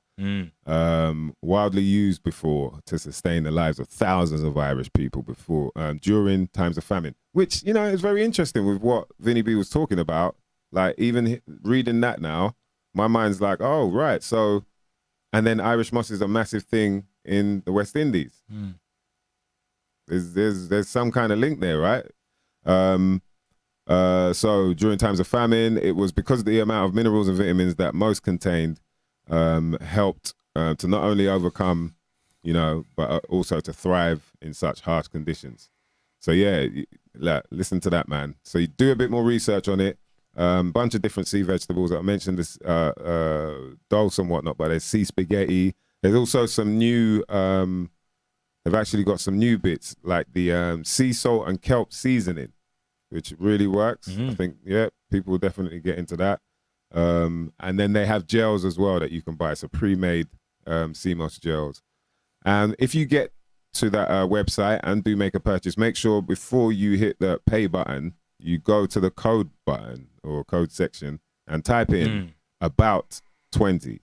It'll be on the it's on the checkout. So it says like coupon code or whatever it is, or like discount codes or something. Yeah. So just stick it in there. Yes, type in about 20 uppercase, and you will get yourself 20% off any order from the seamossboss.co.uk. Mother lovers. Decent. That's how we do right here with some you might never know nothing about. So hope you lot got your zoots built. We're gonna go into part 2 with our brother Vinny B from the Bronx. Big up to Regantology, just landed. That's crazy. Yeah, man. Hope you lot have been enjoying. It looks like people have been, and you know how it is here, man. We always want to give you some stuff you might never know nothing about. Let's get back into this. All right, run VT.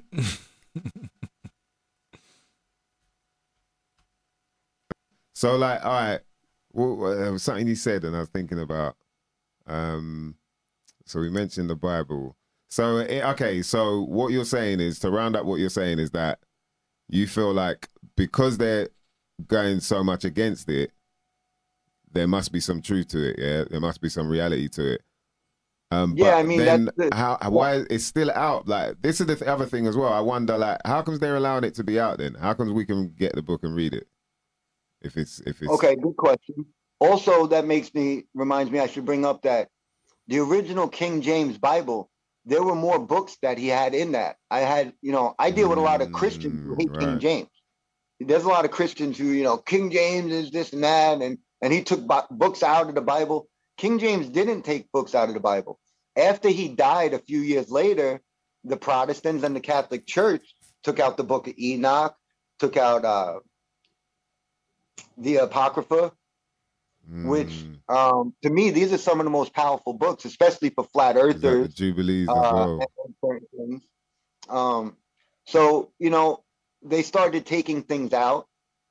Most Christians, well, I should call them Catholics, most Catholics, they're not even like true believers. They just show up to church on Sunday and they let the church tell them something, and they just go home and they said, I did good. I went to church, and they're not like being taught really the Bible, they're doing rituals, and they're also being fed new lies. Like one I'll bring up is the Jesuits, again, late 1800s, the Jesuits put in this pre-rapture talk.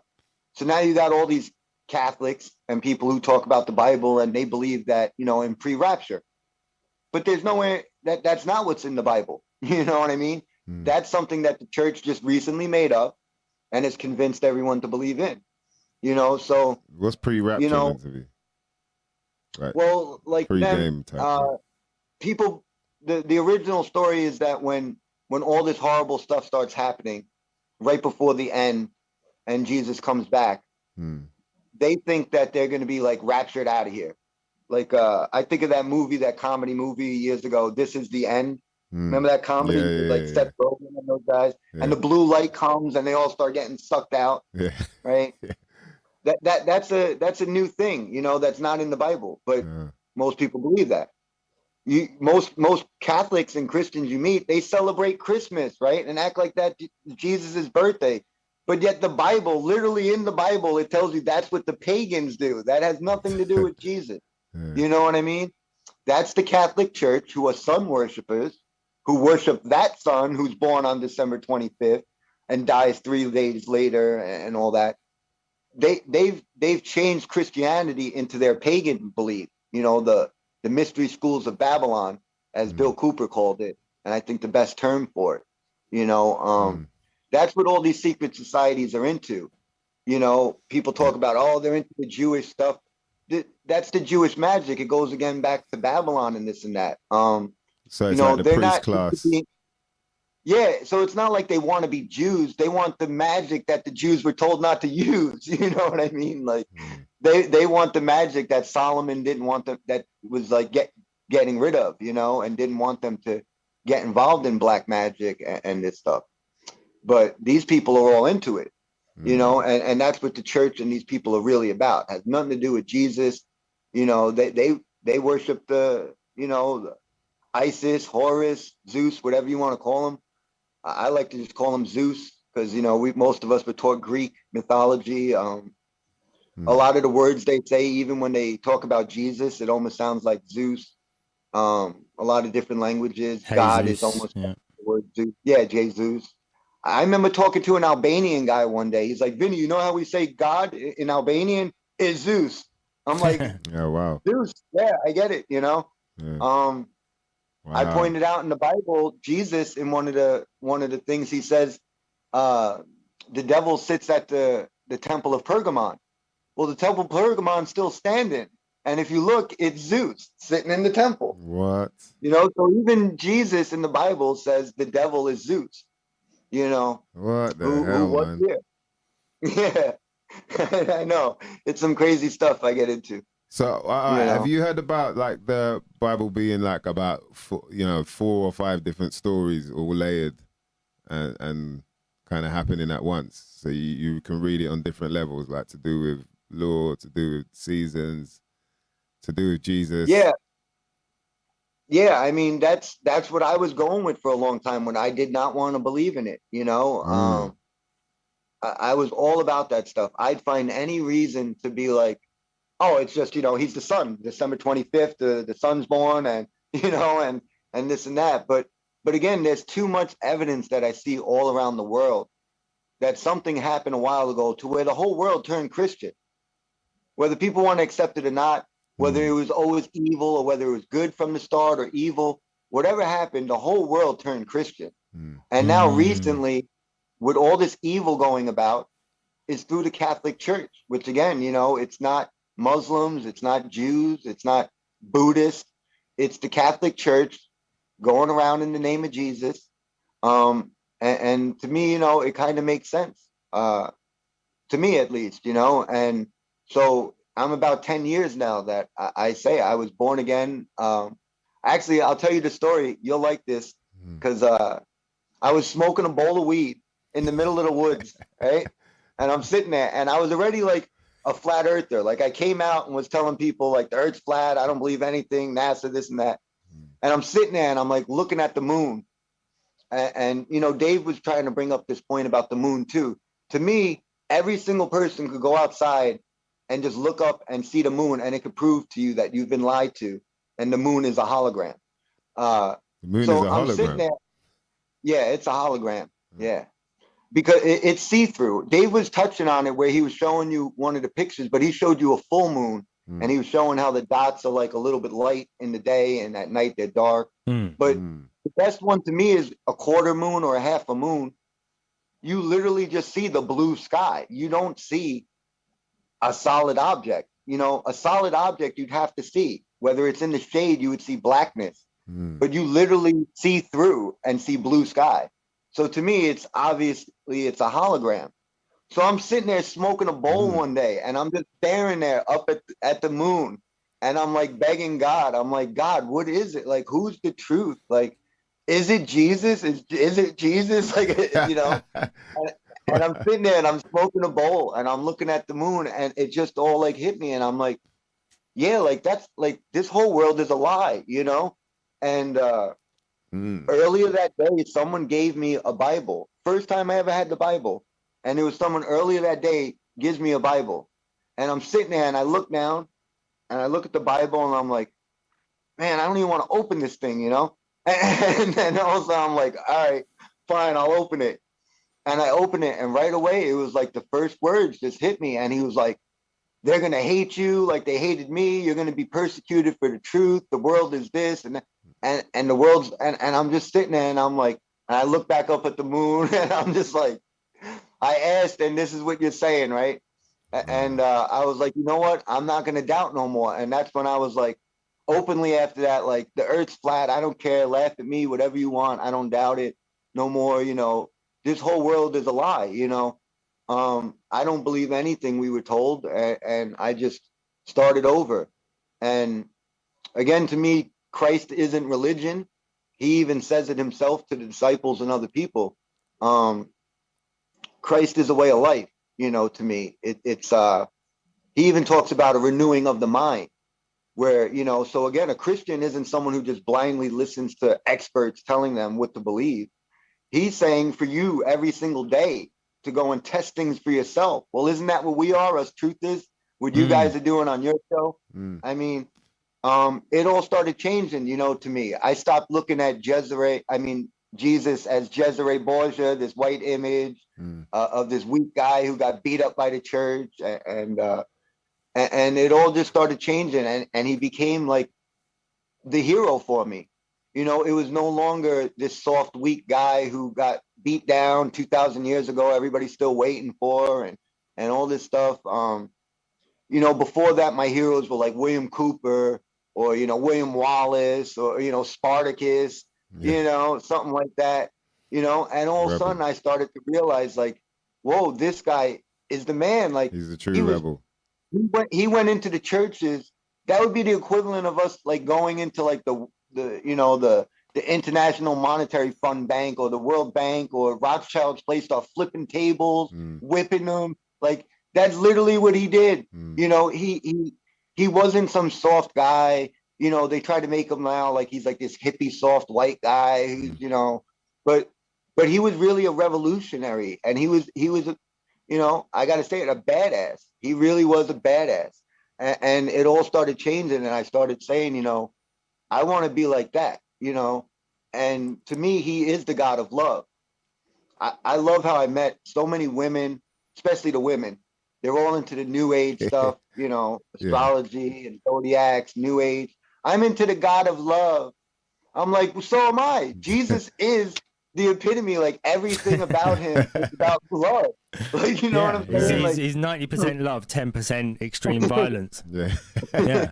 That's the good. It's a good way of being. You know what I mean? He's all love, but when it comes to turning the tables, fashioning a whip, and being a flaming sword, you know, he's all those things as well. But not all the time. You know, that's his. Yeah. That's his sort of like his side that he has to go to. He to me, he's the God of love and forgiveness, and that's the God that, you know, I'm about. You know, it all started making sense too with when I started reading it for myself. You know, it was like, we're all imperfect, you know, nobody's perfect. That's why I'm sorry to pick on Bro Sanchez and some people, but like, I call them new ages. To me, to think that just by acquiring knowledge or being what you consider smarter than others or this and that somehow makes you better than people, I think that's laughable. And I think if you think the creator who created everything is concerned about how smart you are, I think you're, mistaken. I don't think that qualifies how great of a person you are. I think what qualifies you is how much love you have, how much compassion you have for your fellow man, for your neighbor, how much help and stuff you do. To me, that shows more of you being a bigger person, a special person. It's easy to have the big ego and pride. It's easy to want revenge. I mean, I'm Vinny from the Bronx. I grew up like that was our thing. You disrespect me. Vendettas. Vendettas come from the Italian mafia and the Medici and people. We're the first ones, like the macho thing that we were taught. Hey, come My on, first instinct is to want to punch someone. That's what we were taught. So it was big change for me, to go from that to then say, no, I want to be humble. That's probably why you see, like, I don't talk a lot, or I'm the least, the last person to jump in and try to get my word out there. Because to me, it's all not about me. I want to be the humble servant, to me, it ain't about the glory, getting glory from man. I want glory from God. That's how I feel, And to me, again, to quote Bill Cooper said something that stuck with me, and I stuck with it, which was, no matter what, I'm never going to be able to prove Jesus was real, dig up his body and show you his body, but out of all the things I've ever read, this makes the most sense to me, and I can't find nothing wrong with Jesus' teachings, and he is the God of love to me. And on the flip side, you actually you were alluding to it with the elite believe in the Bible and stuff. And like Cooper said, whether we believe in the Bible or not, the elite do, and they're following a script. So they're going to make all these things happen. So whether it's even real or not shouldn't even be a point to most people, because they're going to make it happen. They're going to build the third temple. They're going to do all this stuff that is in the Bible. They're using a playbook. So whether it's real or not, you're still going to have to deal with it. So, I'll feel that from Cooper too. I agree with that. Yeah, that's deep. It's very and true. If I'm wrong, well, at least I was a good person who tried to help and showed love for my neighbors. And I'm fine with that, So yeah, good for you. Is there stuff that you ever look into and you're like, wow, okay, yeah, this ain't, like, you find out that it's not real, like, and you accept that it's not real. You're like, okay, I got a bit carried away with that one. Yeah. And like I said, I'm still a lot of stuff with the Bible and Christianity, a lot of that with that. I'm like, am I wrong? Am I dead wrong? Am I like making an idiot out of myself? What I'm saying, am I doing more harm than good with asking, I get that a lot with the Bible and Christianity. Probably because that is the biggest thing, to me. It's the biggest thing for most of the world, like I said, and there's so many people that are better at it, that have, been studying the Bible their whole life. I'm more new at it, so I don't feel that confidence, where I could and things like that. But to go against these people who studied the Bible for 20 years, sometimes I'm like, I'm more the student, still having a lot to learn, How do you know who to trust when learning from, when you're doing investigating? I look at it as the first thing, like, even if we just use, Sun Tzu's Art of War, or basic military stuff, is you got to know who the enemy is, right? I mean, the first thing is identify who's my opponent, who's the adversary, who am I going up against, who's my enemy. And to me, I spent years listening to people say the Jews, or just a vague term, the Illuminati, bloodlines, and this and that. And like I said, I went and did my own research, and to me, it seems like there's definitely bloodlines that are involved, but it seems like more like bloodlines from the church, and the church dictates these bloodlines. you know. So to me, I figured out that, again, the Jesuits and the Catholic Church are the Illuminati and evil ruling. So to me, it was real simple to say whatever they're saying, it's probably the opposite of that. And I just starting off with that, you know. They're like, the sun's really far away. I'm like, the sun's really close then. You know, we've been here a really long time. I'm like, and we've been here a short time. You know? We were taking blacks out of Africa to America. Well, then we were probably taking blacks out of America and bringing them to Africa. Like, I literally think of that, you know, like that's basically how it started with me. It's crazy, right? Yeah. I mean, black, then they're probably white. Yeah, I mean, the thing is, it sounds funny, but there are stories. There's like cases that can be made to say that it's actually happened or it's true. Do you know what I mean? But it's just obviously hard for us to get to that point where we know, we're like, okay, I know for sure. All we can do is believe. Yeah. Do you know what I mean? Same thing with Flat Earth, right? With the Dave stuff. I mean, Dave does a great job. He's got the green screen. He's got the answers. He does it every day, you know. But, you know, again,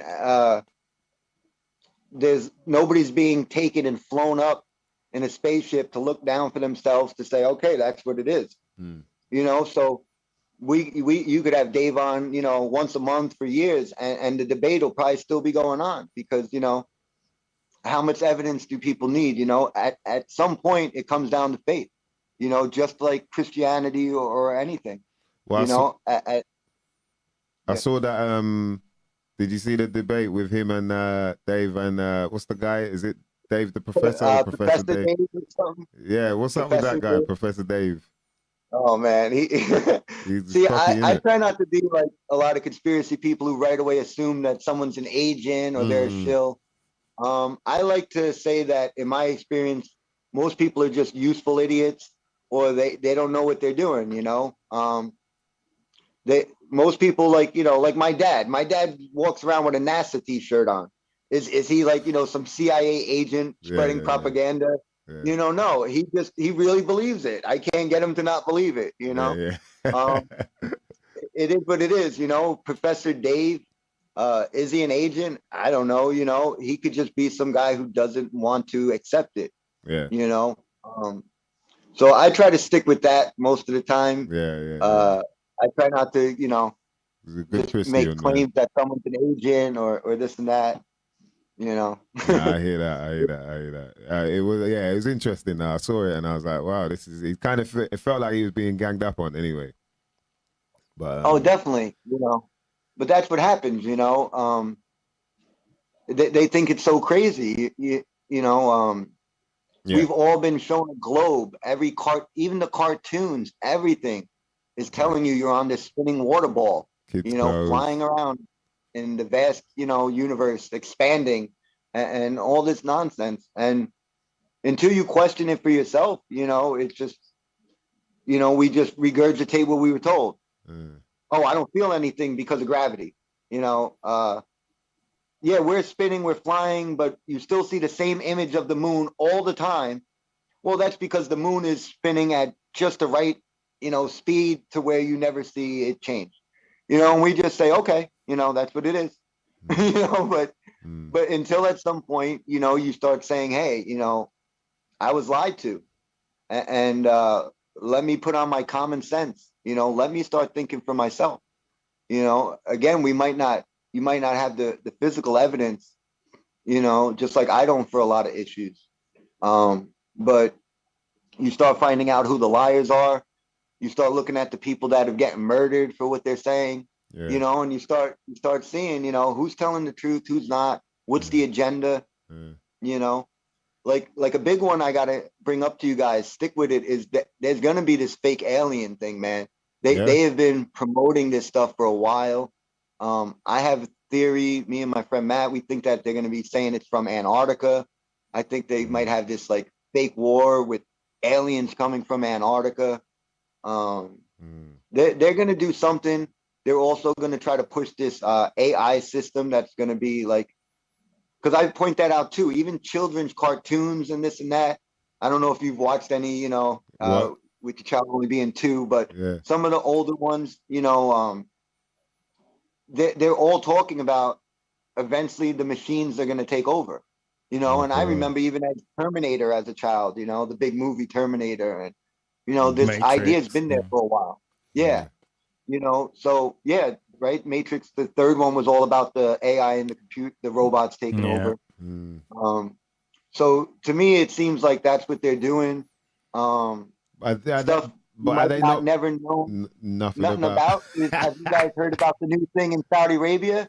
What's that? They're building the biggest structure ever being built is going on right now in Saudi Arabia. I don't know if many people heard about this. So to me, this ties in also for you who might not have known about this. They're building this giant, it's going to be the biggest structure in the world in Saudi Arabia, which ties into, do you remember that robot years ago, Sophia? Yeah. The first citizenship of a citizen of? Yeah. Do you remember when Saudi they made Arabia. her a citizen of what country? Saudi Arabia. Yeah. Right. That's right, brother. So Saudi Arabia, where they're building this thing, this is going to be like the new, and I'm trying to remember, they had a name for it too. The Muslims had a name for it, which was literally like, you know, the Temple of the Demons or something like that. Like Dajjal, you know, Temple of the Jinn or something. Yeah, yeah. And so, you know, they're building this demonic, huge structure, and it's going to tie in with what's going on with the COVID, the AI, and all this stuff. They're making these, they're called smart growth cities. And everything is like in them. I was pointing out years ago, my dad still works in Manhattan. He does like HVAC work, you know, air conditioning, heating, refrigeration. And, you know, there's all the big buildings still going on, being built in Manhattan. And I'm starting to talk to him, and he's like, man, Vinny, you know, they're building these giant buildings that nobody could afford to live in. Nobody's moving in, you know, so they're building these giant structures. And he's like, and they got like pools in them. They got grocery stores built in them, gyms built in them. And so you don't even have to leave the apartment building. And I was like, wow. I was like, you don't get what's going on. This is that stuff I'm talking about. They're building these smart growth cities. What they want to do is eventually get everyone who's like out in the country and living like outside of the cities. They're destroying that. The economies and all this stuff, the food production, this and that. And they're going to shove everybody into smart growth cities. That's what I believe. I think there's a lot of evidence for this. And now this new thing going on in Saudi Arabia, I think is going to be like, you know, and I think they have it set for 2025 or 2030 for it to be finished. Which I've been saying for a long time. I thought 2025 was actually the year, because the Illuminati back in the 50s and 60s were literally back then saying the New World Order will be in effect by the year 2025. So one of the theories with that is the original Agenda 21. They thought that they were already going to have their New World Order years ago, but things exploded down. So then they changed it now to this, you know, Agenda 2030. So people think it's, you know, 30. I still think it's 25 they're pushing for, but, you know, there's not much more time before these people want to have their one world government in full effect. Like, no more conspiracy theories or us talking about it. This is what it is. You know, there's no more America, no more Russia. It's going to be, and again, who's going to be the leader? The Pope. That's why the Pope is going around. The other week, he was in Canada apologizing for all the sins the church did to the natives in Canada. He was meeting with Muslims the other week. He's meeting with all the leaders all over to show you like this awesome, really cool Pope who's really cool. He's about the environment. He's about Buddhist. He's about homosexual rights. He's the greatest guy ever, right? So he's going to be the one who's going to be the one world religion. It's not going to be some Muslim or some Jew or some Buddhist in the temple. It's going to be the Catholic Church and the Pope who's going to step up and say that he's basically the ruler of the one world religion. That's what I believe is coming. All right, and they'll use and then they'll possibly use the alien agenda to be able to just sort of solidify the world against the threat, so that it becomes The Pope will be the one who lasers the aliens with his stick. Yeah, with his scepter. He'll be the one dealing with the aliens. Yeah. You know, it'll be. It'll be their friend. Yeah, we'll go and wash their feet. Yeah. Kiss the tarmac. Kiss the tarmac they land on. Yes, exactly. Wow. Yeah, that's what I think's coming. And again, it points out that who's the church? The church is the ones involved with all the telescopes and all the stuff. They're the ones behind the stuff. The Pope years ago, he made a comment. We were all laughing at him. He was like, they made it was titled like the Pope says he'll baptize an alien. Yeah. You know? Yeah. You remember that? Yeah. That's their way of making like he's this cool Pope. You know, look how cool he is. You know, he baptized an alien, and you know, but there's an agenda behind it that people don't realize. You know, he's going to be making deals with the alien. Yeah, it sounds all inclusive, innit? It sounds, I'd baptize an alien, man. What do you mean, man? I'll baptize anything. Oh, you don't baptize a cat, baptize an elephant, an alien, anything. Yeah, man. Wow. Yeah, there's a lot. And like heavy. I was telling you, I got a lot of connections, a lot of great people. Like Kamiru, like you were talking about Kamiru. I mean, that guy, you know, a lot of these guys, a lot of the big shows on Killer Priest the past year have been the people that I've been bringing on. I know in a month I got David Icke coming on in a month. David Icke I got coming on in September. Wow. That would be crazy. I got Richard Gates Monday, Dr. Jason Wednesday for Killer. Wow. So you know. Wow. So you're really connected with a lot of people, man, in this truther world. Like you know, that's what I told Killer about from the beginning, and now killing them, you know, they're like, that's why you see them, like even the last show was like maybe a month ago I did with them. And all the guys are like, you know, Vinny, you're the man, thank you, Vinny, you know, and great job doing all this. Yeah, man. I mean, that's what I try to do. Like I said to you, I don't even want credit.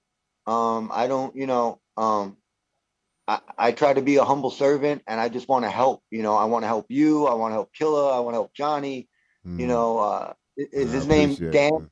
Yeah, that's Dan DNA. Dan, Dan DNA. Okay, yeah.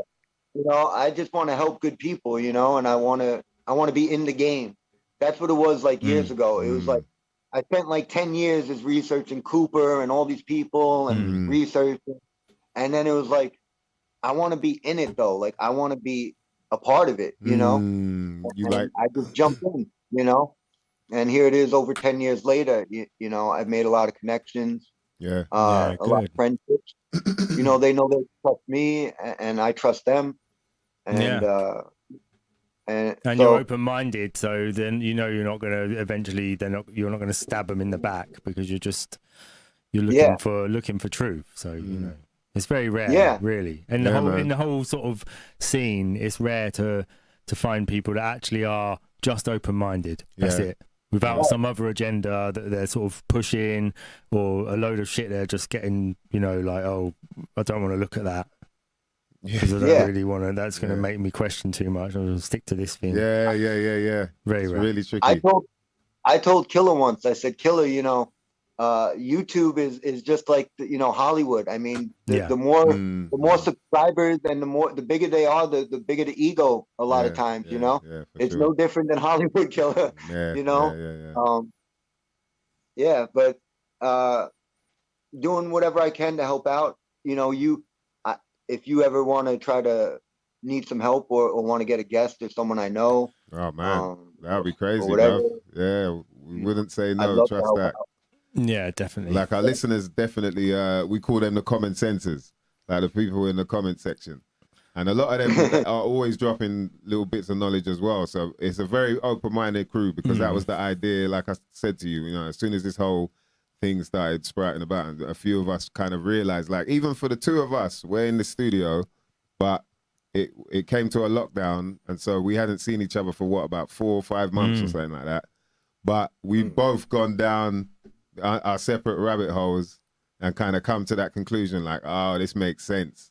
Do you know what I mean? Yeah, we came and met up with each other at the studio after about 4 months, and then I think literally straight away was saying, yeah, what about this COVID thing then? And then you was like, nah, it's bullshit. And I was like, yeah, I know. So, and we'd both just done our own lines of research. It weren't even, we hadn't communicated, you know, we'd isolated from each other's ideas and both come to the same thing about it. And then, and realize different directions and everything. How many other people had that happen to as well?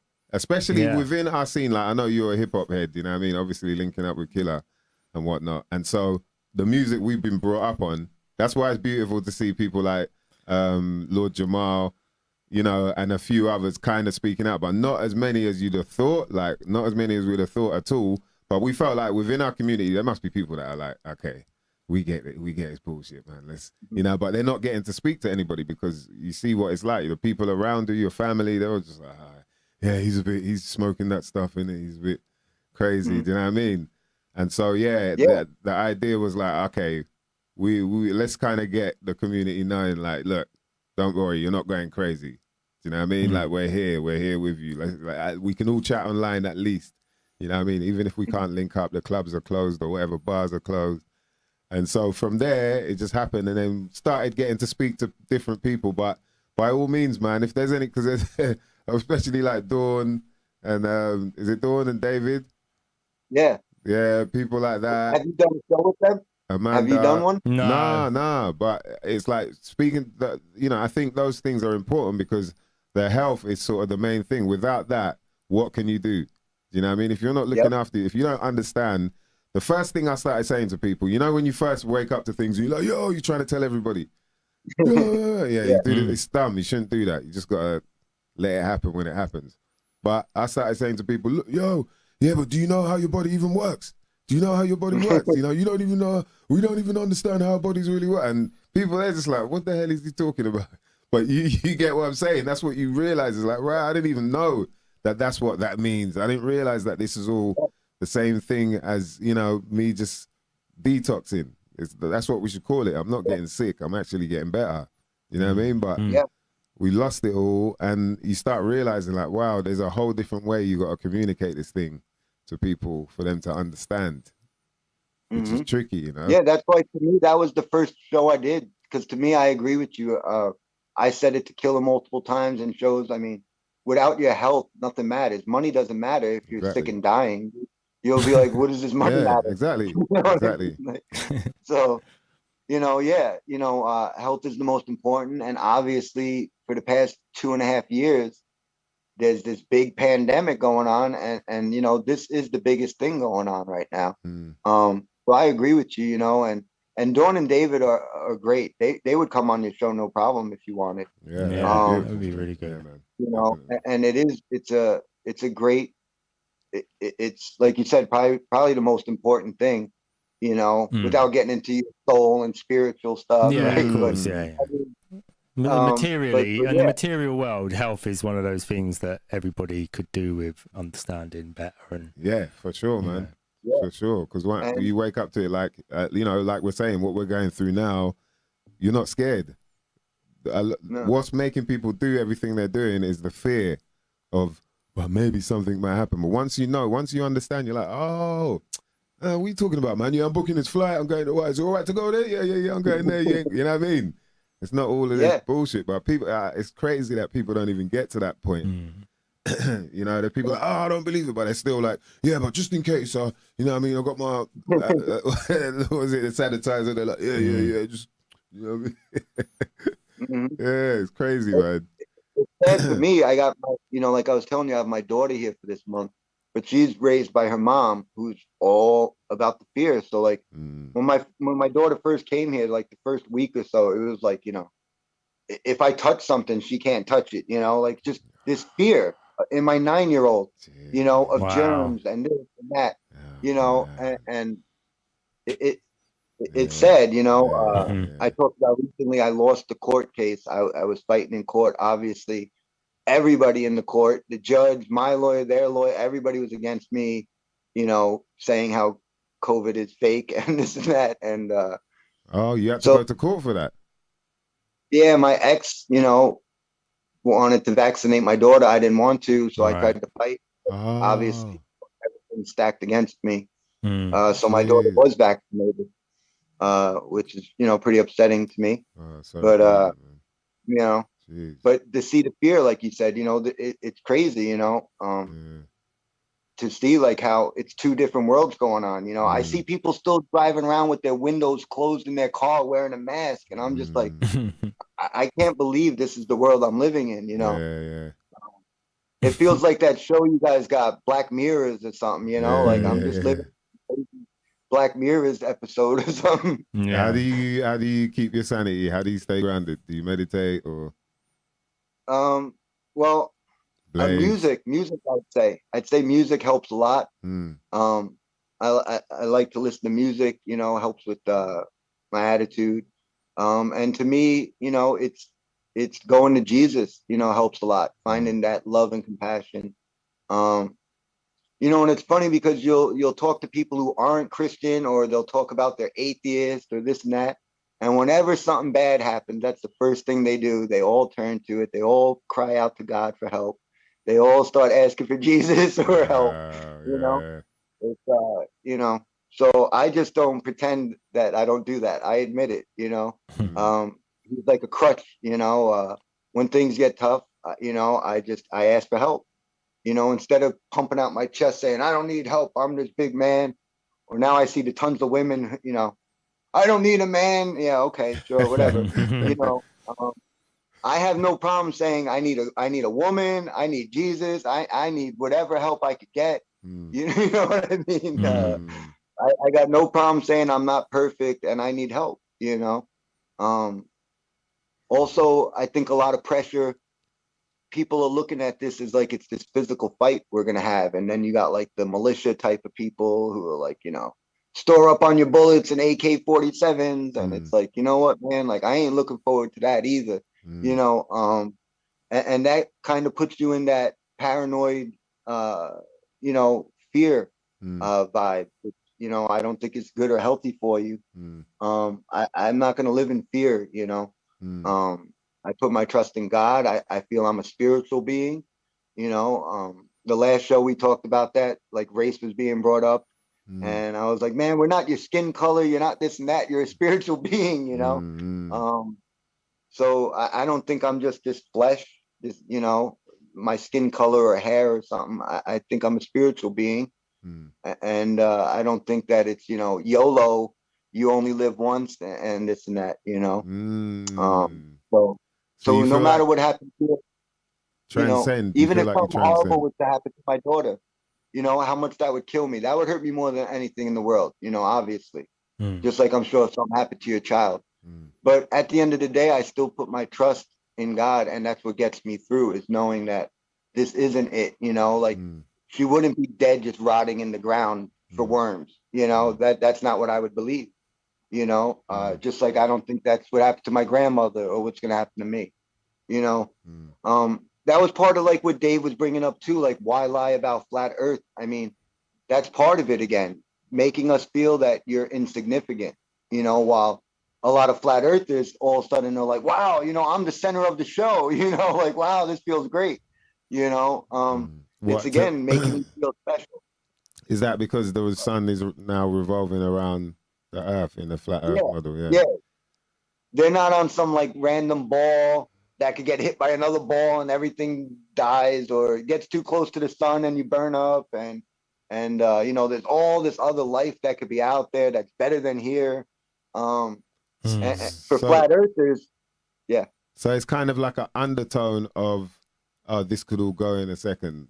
You know, by saying that we're spinning, we're turning, we're hurtling, is kind of like giving you that in the background, as much as you're enjoying life, like, oh, this could all go in a second. It's nihilistic. Think about it. They're teaching you that whether it's, you know, they want to say 5 billion years from now or whatever number they want to use, they're still saying at some point everything gets closer to the sun and will be eaten by the sun, and this is how, you know, that feeds the sun, and it's all like, again, whether it's, you know, 8 billion years from now, this all goes away.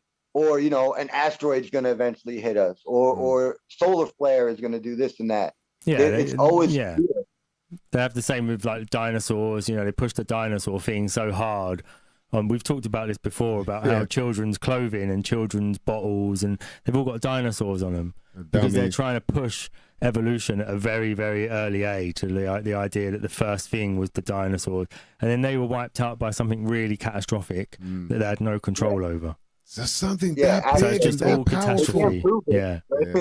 But yeah, that's what happened. Yeah. They can't prove it though. No. But it happened. It's But the best guess that they can come up with. now the kid is like, something that big and that powerful. Yeah, true. You know, died and it's gone now. You know, and then the other thing is what like, chance have I got of surviving as a little tiny human? yeah, Yeah. you know, if they died. Yeah. And then, you know, the other thing about then moving on to fossil fuel. Now you're like, oh, so yeah, one day it's going to run out because there weren't that many dinosaurs, you know, carry on for how long? It's all like constant states of fear.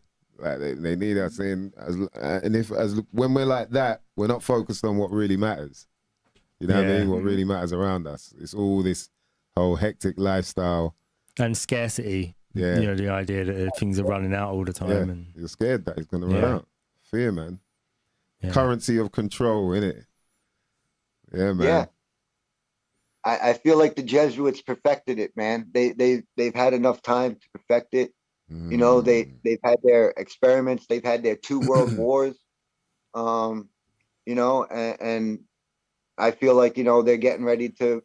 They're just doing the same script. I did a show 2 days ago with Fritz Sprigmeyer. That's the guy, the author of Illuminati Bloodlines. Yeah. Great guy. And he wanted to talk all about like Russia and the Ukraine stuff and the Great Reset. And he was bringing out the same point. He's like, it's the same playbook. They're literally like, Russia is like using the same playbook that Germany was being given and running. And even down to the fact, like the Germans, right? They were the Third Reich, and Putin and his book, they're talking about the third, the third something, and you know, about this right empire that's going to rule. Same thing the Germans were saying. You know, Russia being set up to be like the Nazis in World War II. Ukraine, you know, everything's about helping Ukraine. But again, none of these places are great. You know, nobody's like Ukraine's perfect or Russia. You know, we all got corruption. You know, if Putin's worried about Ukraine, why don't he worry about his own country? You know, take care of your country first. You know, but this is just like everything else to get people to pick a side, whether, you know, left, right, black, white, Russia, Ukraine. But, you know, they've perfected all this stuff. And you know, the world's a stage to them, and they basically just are putting on a show, you know, and for everybody that doesn't know it, they're like hypnotized by the show, you know, and that's how I see it. It's more like hypnotized, you know, for most people. And, Magic, you know, we got to find a way to reach them for like that light bulb to go off, you know. It feels like a few more people are kind of waking up. I mean, I don't know what it's like over for you there in New York, but here in the UK, it seems like people have sort of realized like, oh, wow, this ain't what, you know, it isn't what they made it out to be. That got me so scared. And they're kind of waking up, but they don't want to talk about it now because there's a bit of shame. You know, obviously. Okay. But, you know, but the thing is, we've all been fooled. Everyone's been fooled to some point where you just wake up and like, wow, okay, I get it now. But it feels like, there's a bit more waking up happening, but we'll see, man. You know, it takes time for a lot of people, I think. Yeah. And then the thing is, well, what about when you do wake up? But then where do you turn, right? And that's where, again, you know, I think faith and the spiritual side kicks in, you know, because just because you have all this knowledge, right, it could lead to people just being scared. You know how many people throughout the years I met when I started telling them the truth about something? They literally will say, I can't listen to this. This is scaring me. You know what I mean? Yeah. Grown men too that do that. Not just, you know, like some girl, like grown men, like I can't listen, you know, this is too much for me. You know? So, you know, it's hard finding a way to reach people, and we gotta them estrogen levels, you know, man. We can't just give the bad like you guys were saying in other things. You know, we just don't want to preach all the bad news. We want to be able to also give the positive and you know, exactly, man. It's like once, and that's the thing, like you said, once you wake up to it, what do you do? Now, like it says in the Sun Tzu in Art of War, which I think is a Jesuit book, no? Yep. Yeah, me and Johnny, we talk about that a lot. That was written by the Jesuits. Yeah. And saying about knowing your ground. Where was I going with that? What was you we talking going to about? go to knowing your knowing your enemy and So, the ground of your enemy, and knowing your ground, knowing your enemy, knowing what type of weapons they're using, knowing everything, and then that way you can never navigate around that war, you know. And for a lot of people, like we keep trying to drill in their head, is like the main bit of fear is death. They're making you scared of dying. They're making you being scared. You're being scared of something that is inevitable to happen. It's going to happen one day. But somehow they got you so shook up that you're doing anything and everything. You're wearing, you know what I mean? Man are wearing face masks on their bum. You know what I mean? Like anything. And it's ridiculous, man. But once you wake up to that it helps. Like once you wake up to that knowledge, you realize, okay, now I know what to do. Oh, they're saying this, that means do this. You know, you can dodge, like I think Kurumei says it, dodge a hijack. You dodge the hijack. Yeah.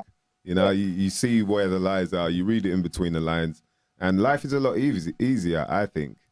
You know, there's times when you obviously, if you're looking into it heavy, it can get to you, and there's times where you got to ground yourself. You got, all right, let me just, because it can mess with your spirit. And then you got to connect again. Dark sometimes. Yeah. We're dealing with some dark, scary stuff, you know. For real. That's why I told you sometimes I like to sometimes I'll just listen to music for a couple days, you know. Just to get me into, you know, out of that anger or fear, you know. And get more into loving and calm, you know, smoke some weed, Bob Marley or something, you know. And that's why people have always had faith as well, is because obviously death is like that last you know, everyone is concerned about dying, but to know that like it's not the end, you know, because that's what they're pushing, is just like, that's it, you just worm food after that, you know? So having that thing, it takes away like a whole load of worry and fear. Yeah, I agree, you know, and that's why to me it is the spiritual battle, you know. To me, there's no militia. I've been talking to militia people for, I don't know, over 10 years, dealing with people that are all into, you know, stockpiling guns, and they think that they're going to have some revolution. To me, the only thing that's going to happen is the FBI is going to show up at your house and throw you in jail before you even do anything, because they're tracking everything. I pointed this out. This was about 10 years ago. There was 4 like senior citizens in Florida, like 60-something-year-old men. And they literally like were planning on like ricin and sending like poison to like television companies like Fox News and, you know, these big news agencies. And before they could do anything, the government swiped right in there, arrested all these guys before they could do anything. And I was like, that's just proving again, like they know, like they see what's going on. And anybody who thinks that they're going to like do something and like overthrow the government, you're just going to get arrested before you do anything. They're going to show up and say, yeah, we've been watching. We know what you've been planning. Now come off to jail with me. And nobody's going to help you. Your neighbor ain't going to help you. Your mom and dad ain't going to help you, because they're all scared of this big Roman Empire that has all the guns and power. And the person who set up the operation in the first place was probably an FBI agent from the very beginning. Most of the they time, just ensnare other people into those things, and then mop up anybody who's got an inkling of rebellion in them. I agree. Roman Empire, boy. Jeez. Well, at least we know.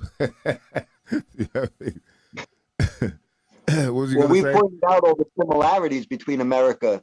Do you know that in the beginning they used to call it Little Rome on the Potomac River?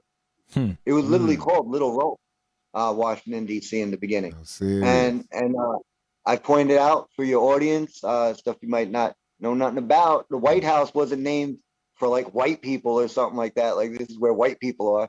The White House was after a guy named Andrew White, who was a Jesuit priest who gave all that to Washington D.C. and America. So the Jesuits, it was Andrew White was his name. So that's why they called it White's House. His last name was White, Andrew White. He was a Jesuit priest. So the White House is named after a Jesuit priest who donated it to them. I mean, all of it is connected to the church, you know. 7 Hills, Capitol Hill, isn't it? Capitol Hill. Rome, yeah, Rome's found on 7 Hills, yeah. Capitoline Hill, that's it. Capitoline Hill, is it? Capitoline Hill. They call this Capitol Hill. Capitoline for the Romans.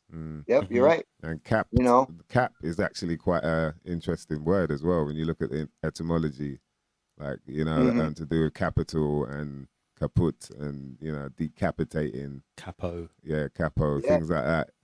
You see that it links to some hardcore business. You know what I mean? Interesting as well as smart as well. We were talking about that last week about the word smart, how it goes back to meaning to be in pain or to be painful. And now they got us all with smart meters, smart watches, smartphones. Do you know what I mean? Good point. Yeah, it's crazy, man. Crazy world, boy. But yeah, man, definitely interesting. So Vinny, man, we got to do it again one time, for real, man. We appreciate you coming through. This is Vinny B from out of the Bronx, man.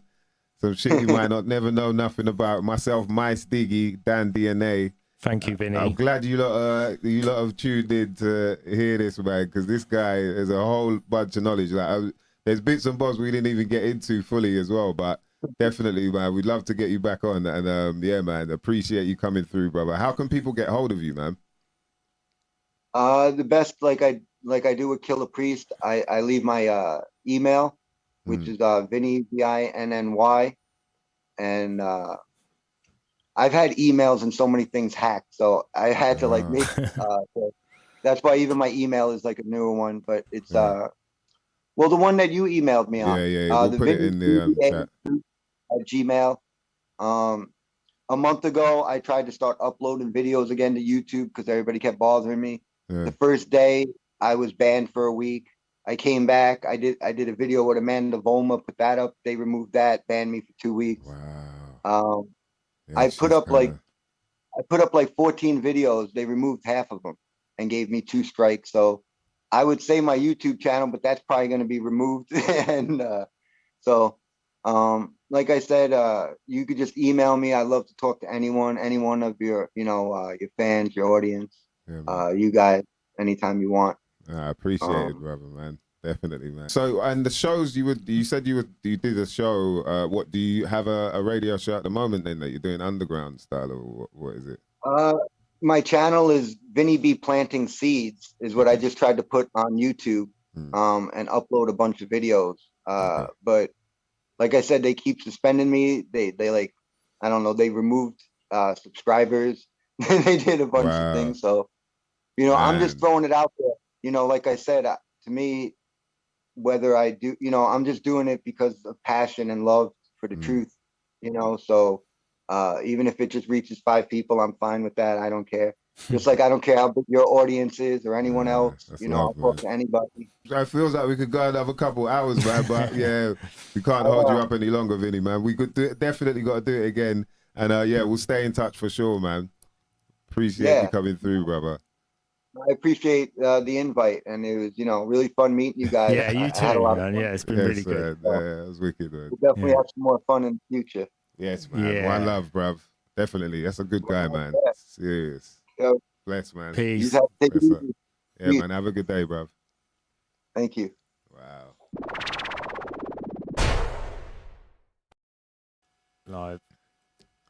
Live and direct, mother lovers.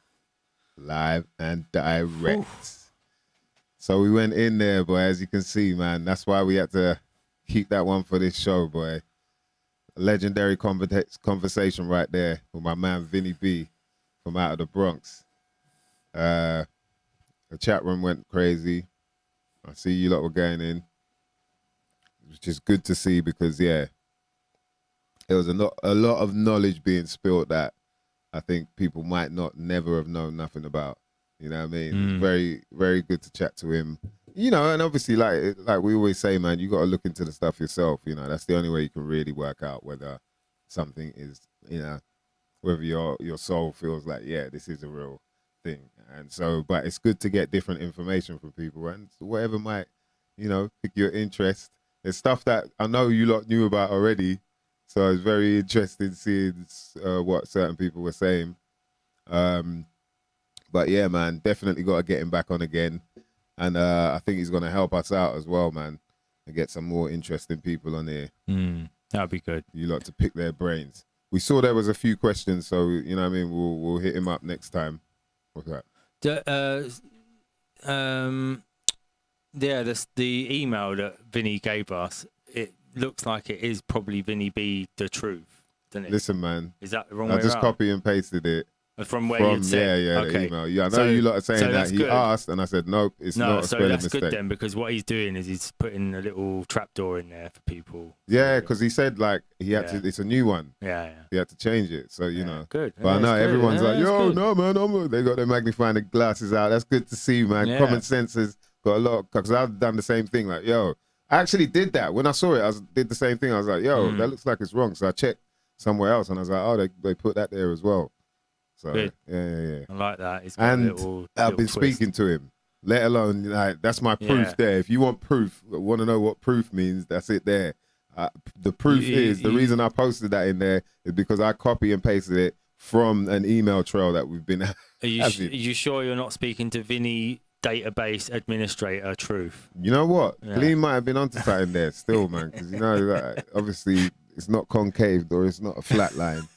You know what I mean? It could be a globe line, but we don't know yet. The truth still. But yeah, man, big up all the people that are locked in, man. We appreciate all of you lot. Gleam, you're more BLA, the Masked Detective, UK, IBMCs, he was going in, boy. That was interesting, man. Mr. Green, good to see you back, bruv. I'm open-minded as well. That's the talk the talk, bruv. You know what I mean? Don't feel no way. Yeah, so many interesting things that he was talking about, man. And big up Chris Lahat. He was in the building as well. Touched down a little late. Probably might have to rewind or something, you know what I mean? Unless he was just holding back for a bit. Big up to Turbalicious. Shout to all the people that were locked in, man. We appreciate each and every one of you mother lovers. Even the silent listeners, man. We see you out there. Yeah, you can't miss them out, D. No. Can't miss them out. And shout out to the podcast listeners as well that are just checking in on the audio They side. don't even get to comment. They just get to shout at their podcast player. They're sitting in the car on their drive home from work and shout at the radio. Wow, for so real. Imagine how it feels for them. You lot have got a Cry. chat to talk to, interact with each other. At least you lot are interacting. That's true. Yeah. That's true, man. Shout out to Don Smitherd, Regantology, Robbie Love. You know what I mean? A lot of love in the building, man. People went in as well, boy. Definitely some interesting topics, man. And you know that's what we always try and do here. Some shit you might not never know nothing about. See what time it is right there, D? Yeah. Shout out to Cheesy. All the crew locked in, man. Cheesy saying his name was Vinny B, the truth. They think that the change was from the email hacks. So he changed the little round for his new email. Yeah. Yeah. That's what he did, man. Yeah. You know. It's good. Yeah, just a little twist there. For people like, if you're not paying attention, you won't get through. Yeah. I mean, he's you know, we were chatting to him before we started the recording, and he's been through a lot of heavy stuff, man. You know what I mean? So I can see why he'd be doing that, and he's probably a guy that I'd have to switch emails every now and again anyway. You know what I mean? And so yeah, there's certain people like that. They've got like 5 channels on YouTube because they know one will get shut down. They got another one, you know, and they're always pushing. So you can't blame him. Yeah, it's a tricky world out there. You have a lot of pairs of socks out there. You want to keep your feet dry.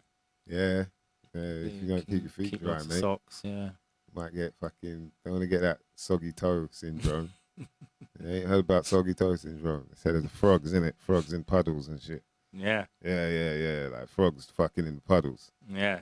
You know what I mean? Like froggy toe. Yeah. You end up with like, it's like some kind of slimy shit oozing out of your toenails and that. Put that in the news, man. Get them fucking pissed about that. Go on. Yeah. Stick that in the news. Yeah, man. What was I going to say? There's one other thing I was going to say before we bounce. Oh, I can't remember now, man. But yeah, catch us this weekend anyway, man. Rewind back to where we are. Friday, I think Friday I'm in Newmarket, sorry. Yeah, with the orchestra and that. My last one on the tour with them, with Pete Tong and them. And then Saturday, it's going to be Boomtown. So, yo, get on down there. If you so Friday's the last one? For me, they've got one on Saturday in Corbin. Oh, right. Festival okay. So you're just for that tour for this summer. Oh, okay. You're not going to miss like the rap party or anything, or you think they're going to have a big one Saturday? Oh, they probably will, but yeah, I ain't going to be there. But I'll be in Boomtown, man. It's true. You know what I mean? But, I'll be there in spirit. 2 parties better than 1. True. Yeah, I wouldn't be able to make, and I was already booked for the Boomtown one, so yeah. Boomtown's going to be good still. Yeah, it's going to be good, man. We're on at a good time as well, 7:30, so you know what I mean? Yeah, that's very good. Just as the sun's going down, hey, you get to look out and you get a good view of everything, and then you get to carry on your evening. Yeah, carry on the evening. Rave it up in the festival. Oh, yeah. Yeah. Oh, yeah. Yeah, it should be good, man. Yeah. So that's 7:30 at the Engine House. And the Engine House is in Copper County. Yeah, Copper County. So get on down there, mother lovers. And also the 31st. But we'll probably see you before then anyway. 31st, come down to Jazz Cafe as we celebrate the life of the legend, T.Y. And on that note, mother lovers, as always, you know, shout out to Tubbalicious, man. Shout him out, innit? You know, this is some shit you might not never know nothing about. Myself, My Stiggy, and Dan DNA. But guess what? We're out, mother lovers.